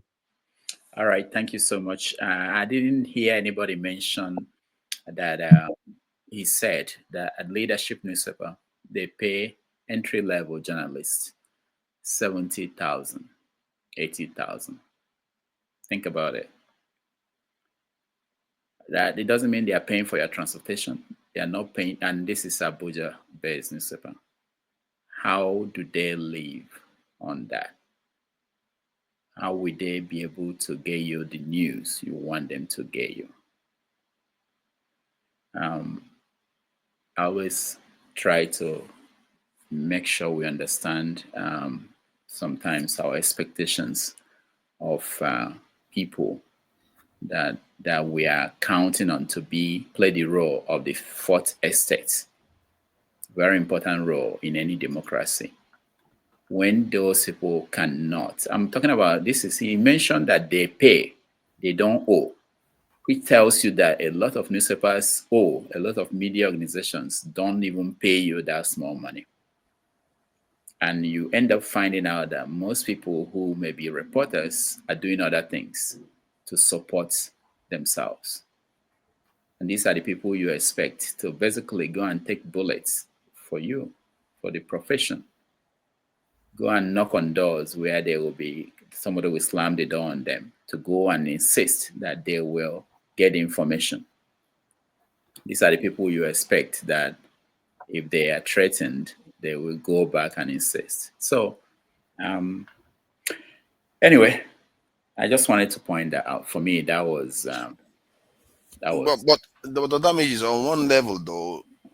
Would that not be a motivation to, win a big story so that you rise up the rank and earn more money? Like a soldier or any organization where you want to rise up and start earning more money as a bigger journalist. Is that not the motivation? Oh yeah, that's true. That's the motivation, but not most of the time. It's not by winning a big story, because for you to get to a big story, you don't have the tools. One of the tools is something he mentioned. We talked about. People always tell me about Freedom of Information Act. That means that in this country, if I go to the office of the mayor of New York City and say, I want to know how much the chief of police is earning, they will provide it to me. They are required to do that. In Nigeria, it's not that way. So that's one of the tools you can use to get the information you need. You can't get it that way. How do you get it? Do you have the other means to be able to get that? You don't. If you're making 70,000 naira every month, you don't. It may require you going to somewhere 4 times, 5 times to get someone to agree to talk to you. When you calculate 70,000 over 1 month, how much transportation money do you have to be able to? So you find out. So they don't give them like money to go and do their work. Like if they have to go and interview, they don't give them money for that. Well, I don't know. I didn't ask him that, but some places they don't. Some places they don't even pay you your monthly pay. But in some places, even if they give you the money to go, it's not. Just think about 70,000. It's not enough for you to pay for rent in Abuja. Yeah, not feed yourself. You know, it's terrible. It's a terrible situation. And when I pointed out the issue of non-profit organizations supporting the media, if they stop, the third world countries, most of their media houses will collapse because they are not. I didn't want to put him on the spotlight and say, how many copies do you print? I heard that all the newspapers in Nigeria, they don't print up to 100,000 copies. Yeah, but newspaper is dying though, and but if the paper dies, if people are not paying for it, where are they getting the money now? They go to Instagram and YouTube, and the point I'm making is that I'm on Instagram, on YouTube. It's not. You have more customers now. Is that the bad thing? You people will come to Dr. Damage to get real news. See, the point I'm making is that if all these foreigners are supporting our organizations, you can bet that they can influence them in shaping opinion in Nigeria, and that could be problematic on its own too. No, we're not. I'm not saying that it's ideal. What I'm saying is that what is the option? You know, what's the option that we have, and we should be aware of that. Damages is an option. See, you have to promote your channel here. This is the option. You're not even promoting your channel. It's your option. You come here, you hear from people that have exposure, and I'm not afraid to call those people out. Can I make a comment on what you just said? Yeah, go ahead, Ike. Dr. Damages, listen. You see, sometimes it's not that listen, there is something we have as Nigerians. We love ourselves. And if you remember before, when my last comment, I do recognize the environment is operating, right? I recognize that. We know what it is. No Nigeria, it's at least let's be honest. Maybe about 60% of Nigerians are not surviving through their salary or what they do. They do extra other things to survive. That's a fact. I know. That's true. So I sympathize with the situation, right? But this is another thing is that this is your call. This is your profession. It's what you choose to be. If you are not satisfied, you can quit also, because. And let me tell you, Ike, a lot of them I didn't get to that question, which is how many of the people he graduated with are still in journalism. You'll be surprised. That's the point. So which means that what we Nigerians come here in other platform to do, we all of us are in the same boat. If they can recognize that all of us are in the same boat. But sometimes when they're speaking as if they are in a different boat with the Trump. Their boat is like the boat of Trump. Their boat is not like the boat of the common man. If they should be able to recognize that while talking to us as Nigerians, we can also recognize, because sincerely and honestly speaking, I know that 75% of Nigerians are doing other work in order to add support to what they're doing to make a living. A journalist who is receiving how much is 70,000 naira? A bag of rice is how much? I'm not talking about house rent. You're not talking about the electricity. But Ike, there are some professions in this world where for you to be effective, you have to be fully committed. It's like saying that your police officer is going to depend on whatever he's going to get on the other side to support the career, or some, like you're a doctor. We have to go and do some other things to be able to support themselves. Then you're in trouble. You can't function that way in certain professions. Exactly. That's why the country is in trouble. That we should, all of us should agree that the country is in trouble. Because if a journalist who, like as you said, who goes to knock on the doors of people to give information to the citizens that have the privilege to interview both the low, the high, and the mighty, can be living on a salary of 80 or 70,000 naira a month. Every one of us is in trouble. Yeah. But do they have Dele, hazard pay? Do they have like hazard pay? Like you say, any of them are harmed? I don't think that has ever God. come up. Wow. When I was there was nothing like hazard pay. But Dr. That's a big one. That's a big one. Because if they are sure that if something happens to them, their family will be taken care of, they are likely to be more committed to their job. Some of them, I think, are insured. Some of them are insured because the hazards in the job. Who is insured? What year did you talk to anybody in journalism? No, you would have asked him because I know I that. have some questions I didn't get to. There were so many things. So. Okay, but the other thing I just wanted to chip in. You see, yes, there are challenges in that field. Just as there are in some others. Theirs might be even more. But you see, the kind of exposure that the job gives you is also not comparable to some other jobs that you do. Because if you look at for some of them, it's just like a stepping stone. The exposure that they get. You find some of them taking up government jobs, as various capacities and so on. So a lot of them who have stayed have moved on because the job itself gives them the kind of exposure that some other jobs will not give. So that's another. Yeah, I know what you're saying. To respond to that is that but think about it. The reason why Nigerian journalism is not as good as what you have in the UK or the Britain and other countries is that people leave, and when people leave, they leave with the experience. And some people complain to me when they read the newspapers today, oh, look at what they are writing, the quality is there. Yeah, why would it not be that way? The people who were experienced are gone. And so it's not a good thing that people leave. It should be that's why I have respect for someone like him to have stayed there for 37 years. Most people won't stay. Most people leave. As the but Western journalism too, though, when you mention them, they too have fallen. Like, I saw what they did before the war in Iraq. They fell to pieces, and I'm seeing what they are doing now too, with the Gaza situation and a lot of things Trump is doing. Like, Trump threatened to basically kill the Gazans, and you know how they reported it? They reported it like he threatened to kill Hamas, when he literally separated Hamas from the people and said, if you don't release those prisoners, you'll be dead. So they are very, they are like, man, they are outright corrupt. Like, outright. They are not even telling the truth anymore. And almost uniform from Europe to America. That is scary. And this is something I've been kind of harping on about, that you can't trust the paradigm when it's in 1 minute they are like this, then when they want to change, you are surprised that they can change. Like when you hear about the Japanese internment in America, the lynching of black people and all this, you think it's over, it's not ever going to happen. It's not. They can change very quickly. Look at what Trump did within a month of coming to office. They will switch on you and you will not see it coming.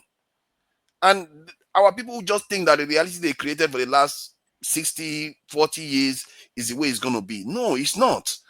It's eat dog world. That's what is going on. And the journalism too is part of the machine that they create. Because what they've done recently, even a British guy, Owen Jones, is practically losing his mind.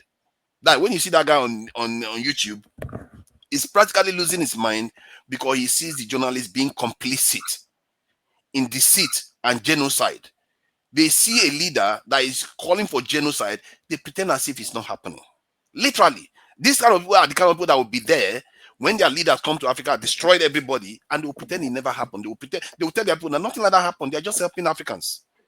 They will do it because that is a machine. They all work together. Journalism, is it real? You have to ask yourself. No, the challenge is not just in Africa, it's all over the world. I can tell you that most newspapers are not profitable even in the West. They have issues of paying people, being able to afford, but it's worse where we come from. And that's where we need them more than any other place. Most of these places, they have institutions that help to hold the government accountable. But in where we come from, without the media, we won't even know what's happening. And there's limitation to depending on people who are not trained, who are not vetted, people who do not feel any kind of responsibility to depend on them to play the role of journalists. So that's also a problem that we have. All right, we have to go to the next stream, which is should come up next. And we are going to have the formal Have Your Say 247. We are dealing with the stories that most of you all know already. Natasha's suspension from the Senate, Okupe's death, which happened, I think, yesterday. What other stories are we handling? Forefathers, you should know the stories that you are going to lead. River State. River State, and Lagos State too, where you have Obasa back as Speaker of the House of Assembly, and so many others. So let's move on to the next stream and continue the conversation.